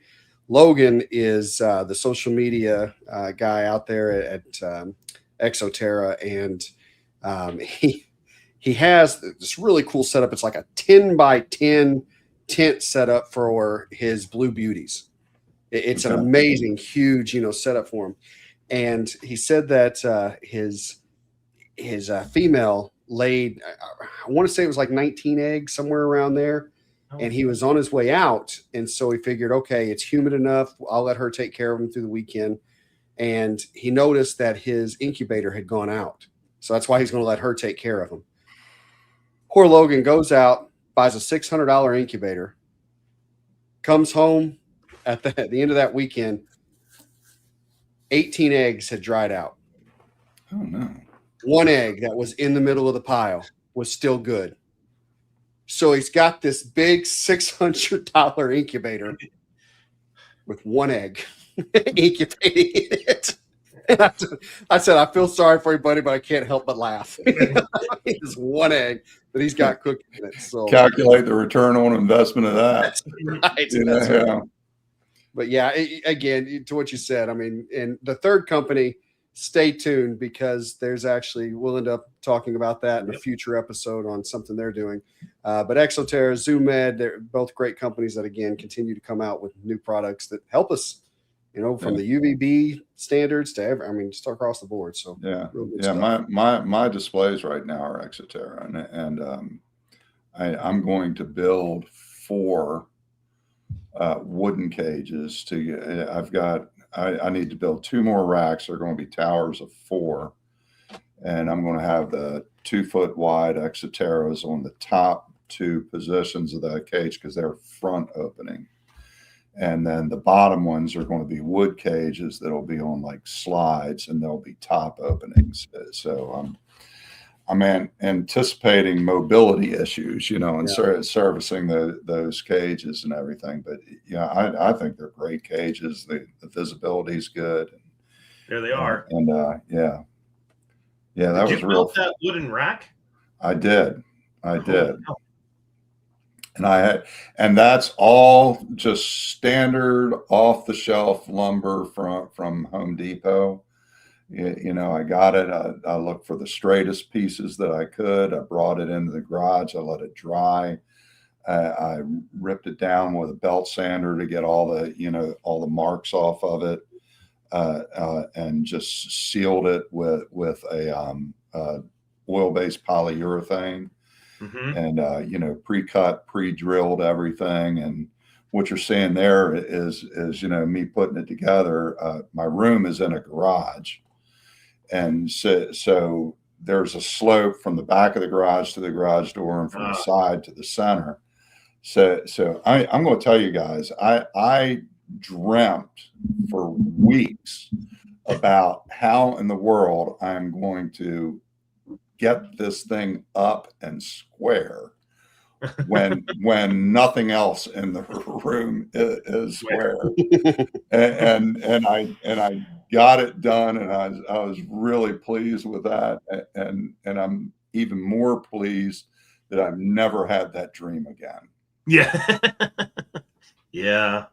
I hate when it's pretty sturdy. You could climb on that thing. I've got it anchored on the back wall, which is just a little L bracket to keep it from some like one of my grandkids got in there and tried to climb it or whatever. But it's been great. So the next 2 racks, it won't be a double tower like that. There'll be 2 single towers, and instead of having the 18-inch, 2 18-inch and a 12, it'll be 4 12-inch high cages, and king snakes are going to go into those. Very cool. This is my rat snake rack.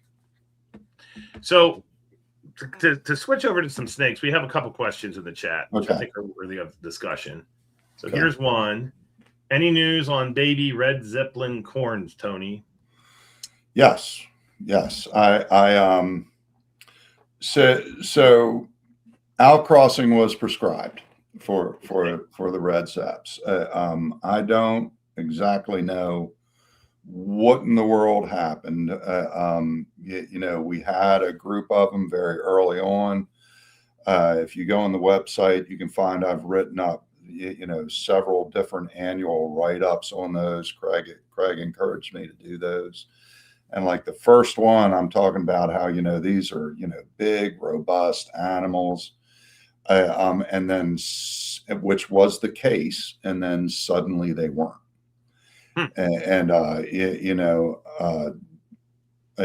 Howie and I sold Tanny Argonza some, and he still produced, or when he was with us, he was producing really large, robust red Zeps, but we were having very small ones and everything. So I had a really good, healthy, hardy male. He was, born large and everything. And I bred him to 3 different lineages of Okatee corn snakes.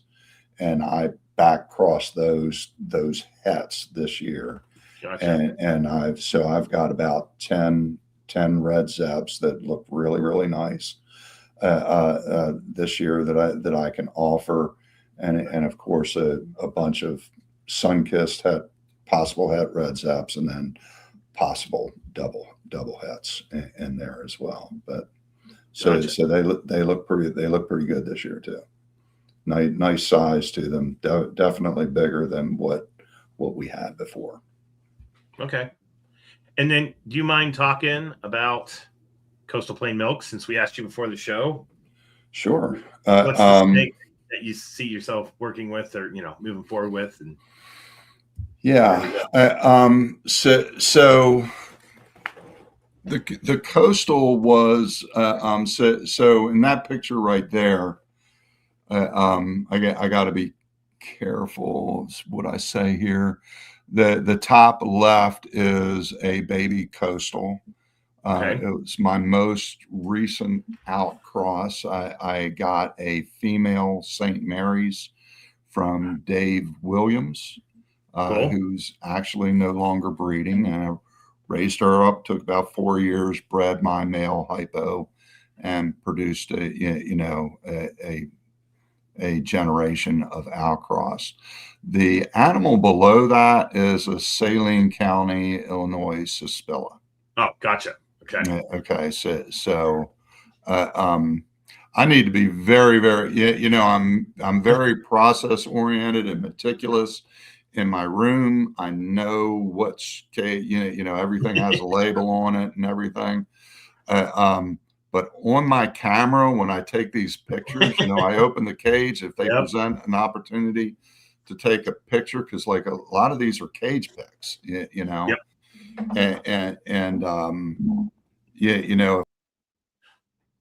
construe what I have on the phones and everything. So,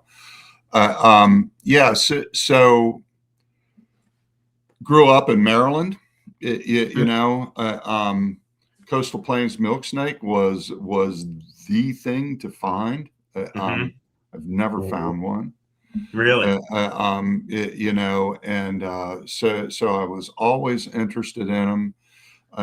We started seeing them show up when Tim Hohen started doing the Mid-Atlantic Reptile Show. He had a couple of guys out there. Their Walt Depula was one of them, and a couple other guys who were working with Coastal Plains. So I started, getting into the, breeding the normals. And then several years ago, Howie Sherman came to me and says, "Man, you got to come see this thing." And we went in. It was when the National Reptile Breeders Expo was still in Orlando. And Jerry Salmons was over in the other room, and we went in there, and he had that male hypo on display. He was just displaying it, and I was just like, that is absolutely nuts. and the next year he had it on the table and he had a price tag on it, and I was like, I gotta have it.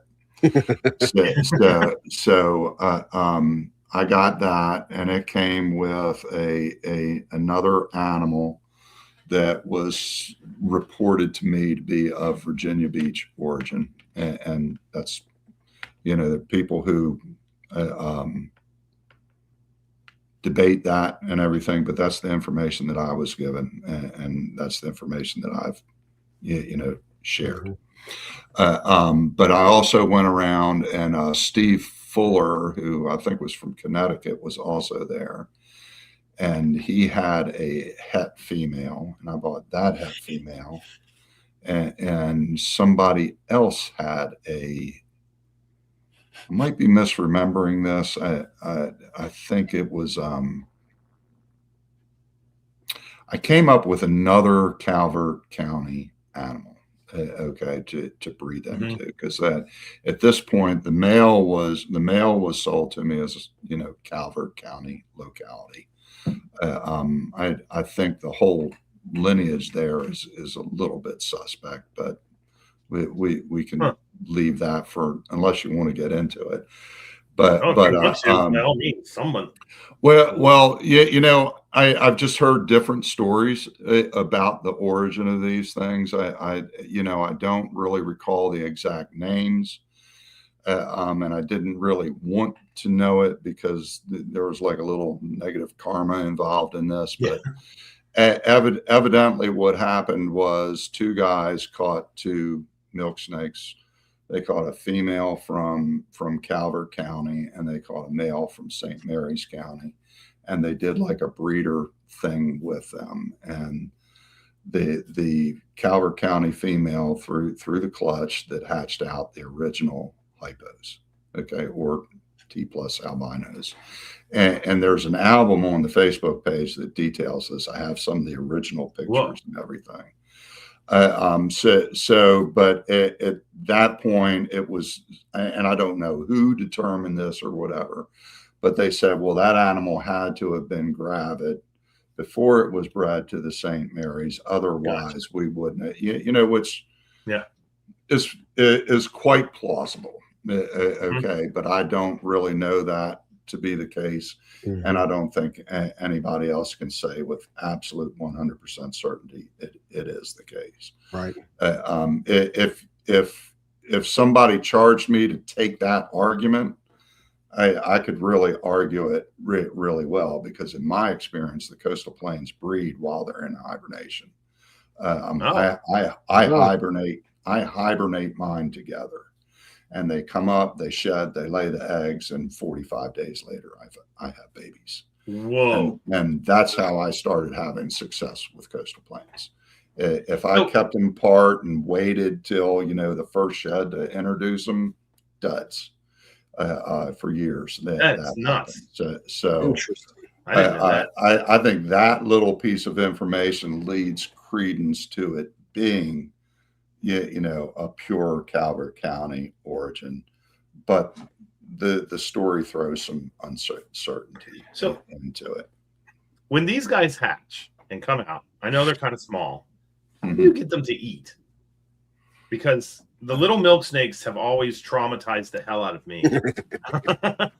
and I had a pair of coastal plains basically being offered to me by the Zirkles, and I was like, I don't know. And then we can't really, it gets wonky here with our rules because we're not allowed to have Easterns, and I didn't want to even remotely put myself in that position, but I have kicked myself every now and then, but I was just totally afraid of the babies. I'll fully admit that. Okay, so I also do gray bands.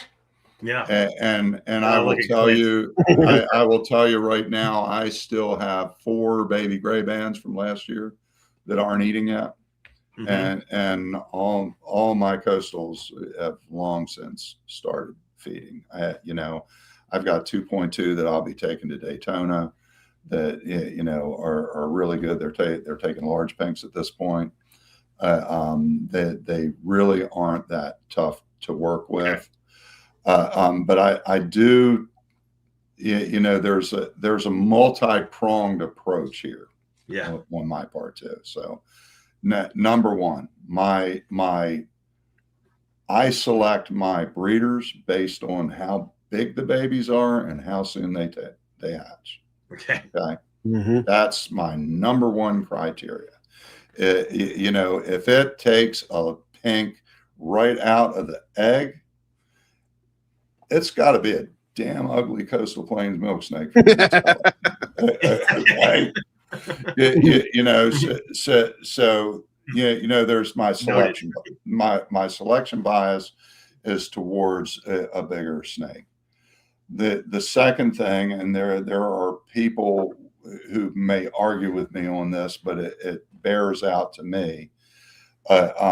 Early on, when I was working with these things, I really pounded these out, because once they're eating, they eat really well. I think Dave, when you did your thing with Dave Deems, he was talking about that. Says, they're among the most hardy feeders in his collection and mine as well. So you can really drive them to big sizes and everything. But what I found is if you push the females and you get them really big, you get them really heavy, you got an egg mass that's a certain size, but it's a bunch of little eggs. Yep. Okay. And if you hold back a little bit, you get the same egg mass. Okay. But it's fewer eggs. Okay. So I don't know if I said it before, but I think the term is resource allocation. So what the mechanism is or whatever, it's just like, if there is a lot of food available, the organism senses a lot of food is available, then their strategy will be to throw numbers. Okay. Yep. And if the sense is that there's not a lot of food available, they're going to put more resources into fewer offspring that individually have a better chance. So between that, it's like my average coastal clutch is like 6 to 8. Okay. It's no longer 13, 14, 15, 16 eggs like it, little marbles like it was in the beginning. And I was failing with those little snakes. So, instead of getting 14 really tiny things, I'm getting 6 to 8 pretty decent ones. It's like I'll be holding them to tease feed them, and their tail will be coming out the other end of my hand.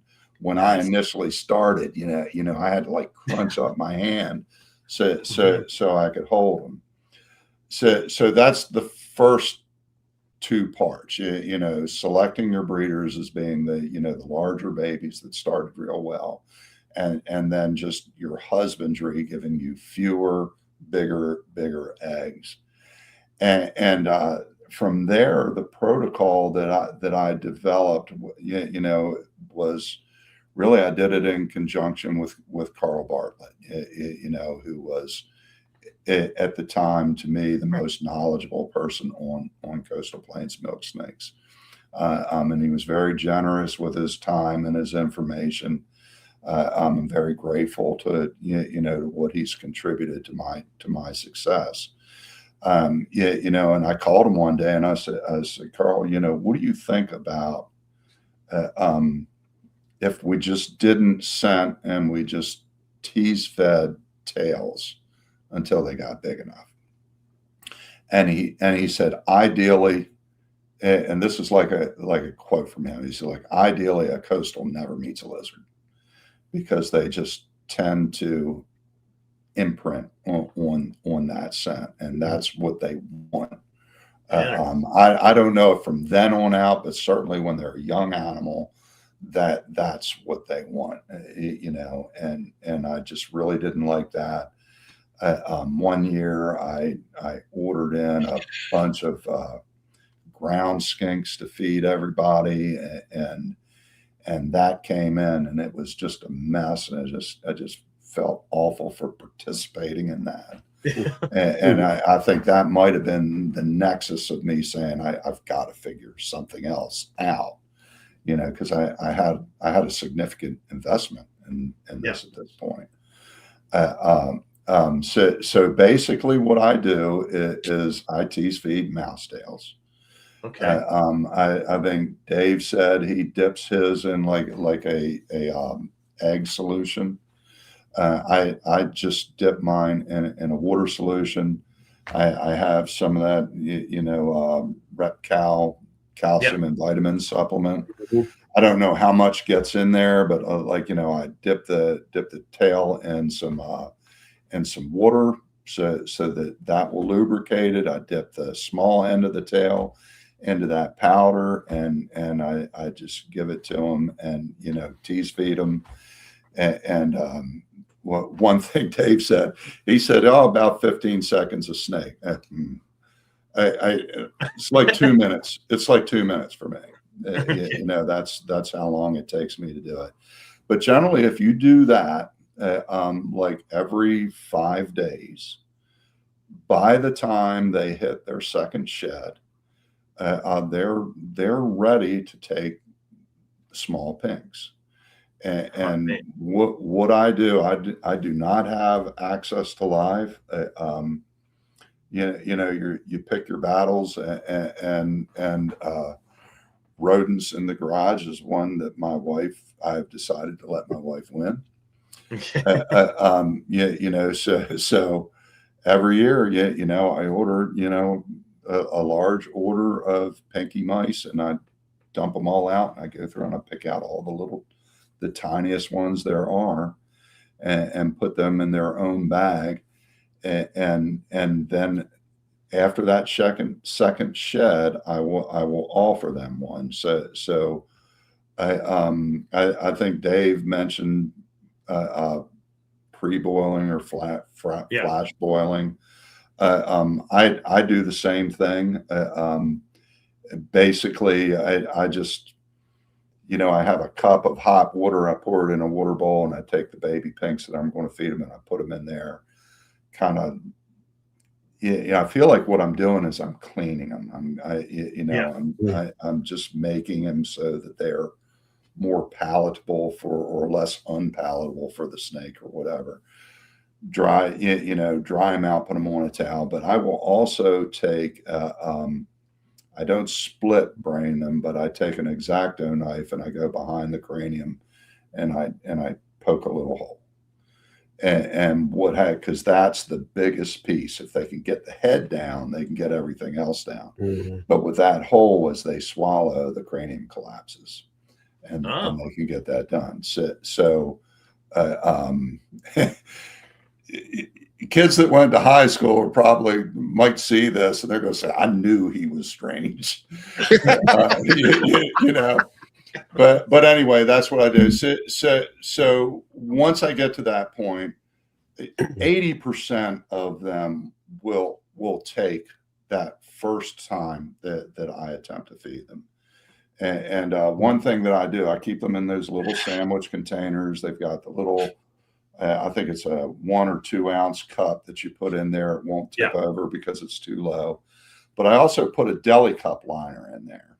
Okay. And that serves a twofold purpose. Number one, it's a hide for them to get under. And number two, it's a clean surface that I can put the pink on where there's no, none of the bedding material gets on that pink, because these, generally speaking, I don't worry about, bedding, getting on feed or whatever. I figure in the wild, the snakes take care of it.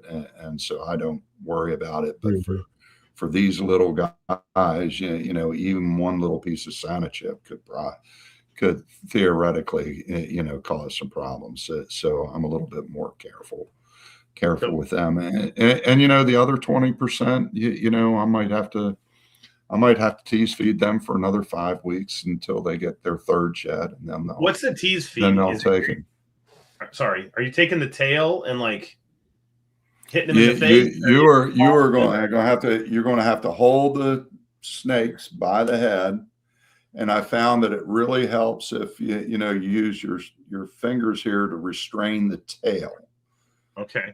Something about that, where it's like them wanting to escape from that or whatever. It stimulates that peristaltic motion. Yeah. So you'll just and they're feisty little things. You just kind of get up there and you tap them on the side of the head, and they're like, they want to bite. A lot of times when you're getting them in your hand, they'll bite you, and these little teeny tiny things, and when they do, I feel my whole body tingle. It's kind of funny. I've been bit by big water snakes and everything, but these little things still make me have that chilled response. But anyway, they'll open their mouth, and you put it in there, and they'll bite down on it, and then you just kind of. So you're threading it down. Gently, you gently pull back on it so that the teeth latch in. Grip, yeah, and then you just wait, until they start swallowing it, and some of them take to it really, really quickly. Some of them, So when I say it's like 2 minutes. That's the average. There's some of them I probably do get in 15 seconds, 30 seconds, and some of them bastards, you're there. Mm-hmm.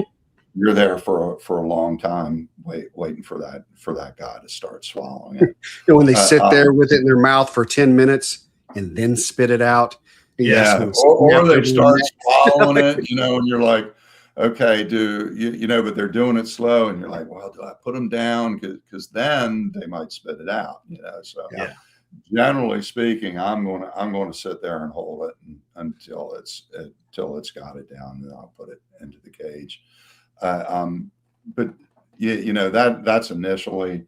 By the time I've hit the third or fourth feeding, they know what the deal is. They know what's going on. Now, I will say this. So this year I have 24 baby milk snakes. So I've got the hypocoastals. I've got some possible het coastals. There's a story kind of how I arrived with that. I hibernated all of my coastals together. It was supposed to be a hypo male, a het female, a normal female, and a hypo female. And well, my het female didn't lay any eggs, and I guess I should have sent a shed in and everything, because that female turned out to be a male. So there was the possibility that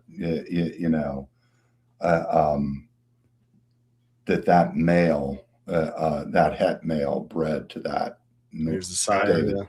David, that he's the sire. So there's a possibility that one clutch is possible het. I don't think they are, because I got all hypos out of the other and everything. But they're going to go as possible hets this year. So both of those, my long running coastal animals do really, really well. Generally speaking, when I have an outcross, that first generation outcross, that takes a little bit of, that first generation is a little bit more hesitant to feed that way. It takes a little more TLC. So I have those possible hets. I have the hypos, but then I also have the Saline County milks. And I'm going to tell you something, man, those things are champs.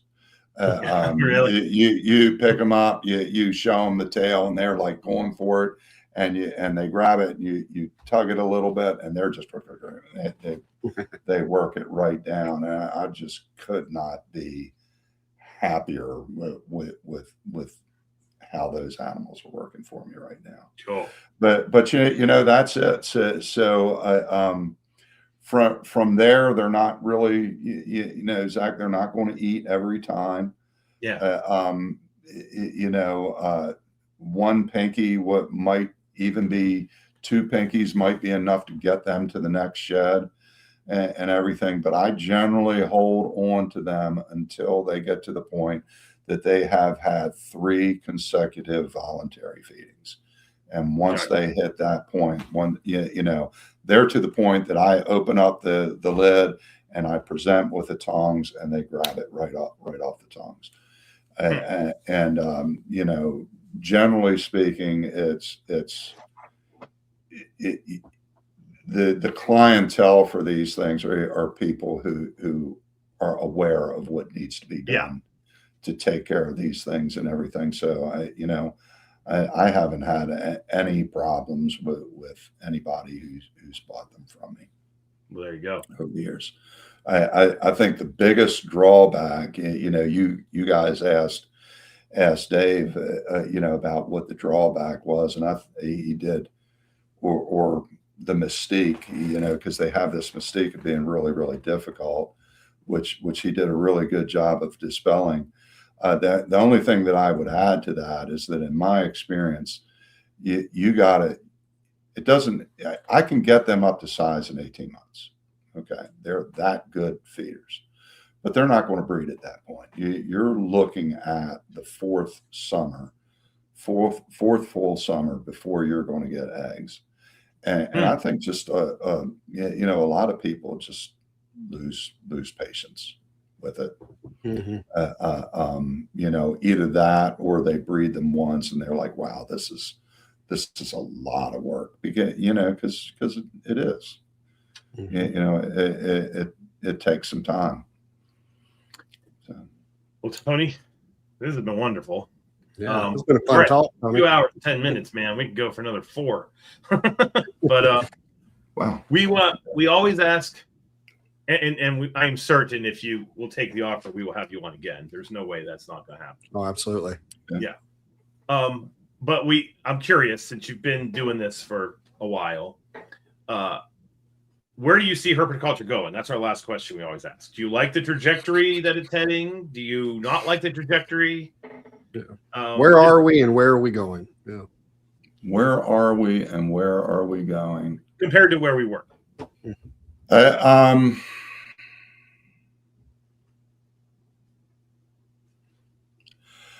you know, I think it all, there's a real element in our society, you know, the animal rights movement, who I have will confess that I have some overlapping interest with them. Uh, um, but there is an energized group of those folks that just don't feel like pets are things that we should have. Okay. And they, I think they see us as an easy target. Okay. So, I agree with their assessment.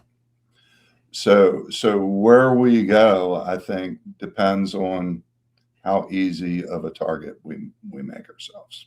Oh, yeah.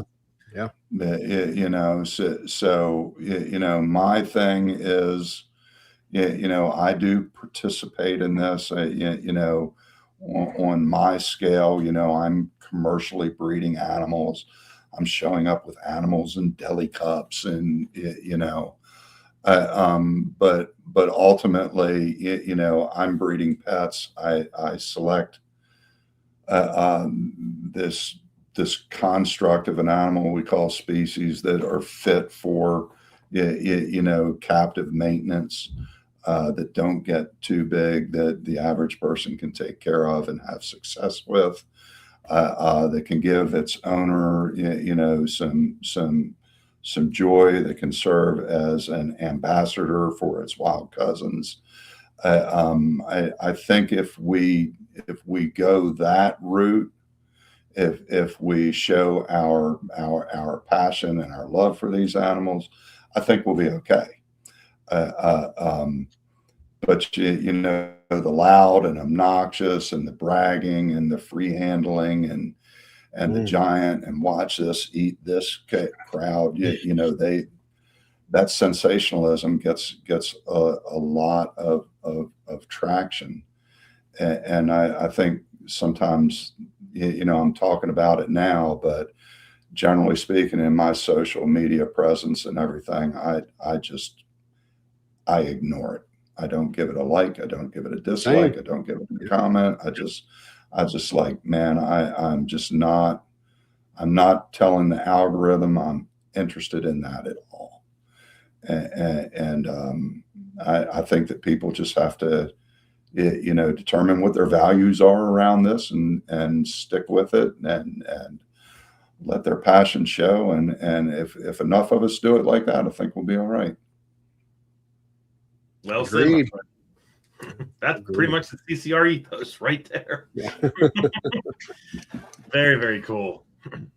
Well, if people want to reach out to you, and maybe they want to coastal plain milk, or, you know, corn snake, or just want to talk snakes, what's the mechanism you recommend?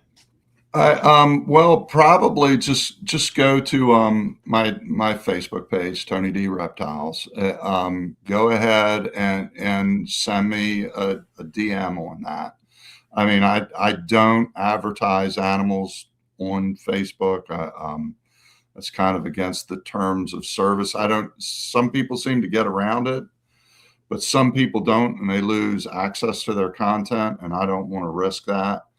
So you know, I have a pinned post up there that stipulates this, and they can send me a message through Facebook Messenger, and they will get an automatic reply with my email address.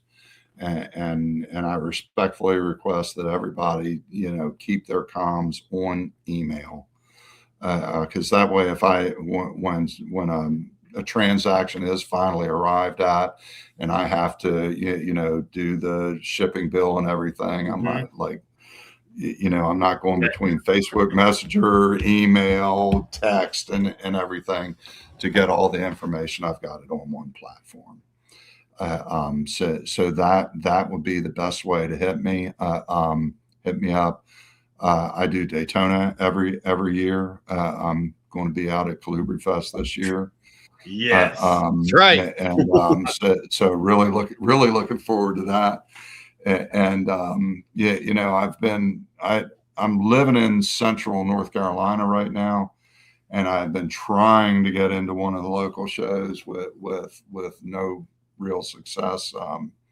They've got good crowd coming in through that Raleigh show, but just table availability is just I've had a hard time getting in there. It's kind of like this: you sign up for every show, and then you never know when it's just a blast email to everybody on the list, and it's first come first serve, and that's just their business model, and you know, I don't have to agree with it, but I darn sure would like to get into a local. It was really because I had a great time doing the last Raleigh show. I mean, it was a great crowd. I was solid on deck both days. Did a lot of educating. Sales were real good. You get up on your feet and meet people and talk about the snakes, and talk to them, engage them. You're going to do good because a lot of people don't do that. Yep. So that's Clint's message. Damn near every episode. Yeah. Get up, smile, engage. And that's the fun part. To me, I grew up this kind of weird kid, ostracized and everything, and now we have community. Hell yeah. That's fantastic. People love this stuff just like I do, and that's when I get to fly my freak flag, if you will. And it's liberating. It feels good. And like I said, even if I didn't make sales, I darn sure planted some seeds for some future ones. So anyhow. All right. Well, awesome. Thank you, sir. Thank you, guys. I really enjoyed it. Appreciate it. Pleasure was ours. All right, Clint. Bye. Where can people find you? You can always see what we've got available on Metazotics.com. You want to reach out, please feel free at Metazotics@gmail.com, or you can find us on Facebook, Metazotics. On Instagram, it's MetazoticsLLC. All right. You can find me at Zac Loughman at Facebook, Dr. Crawdad on Instagram. I want to give a plug for Russ Gurley. A couple people have been reaching out for the book. I have a couple copies, but I would rather you buy it from Russ. So reach out to Russ Gurley. He has many copies of the False Water Cobra book, both hardbacks and softbacks. So if you're interested in getting a copy of that, don't go to Amazon. It's not working.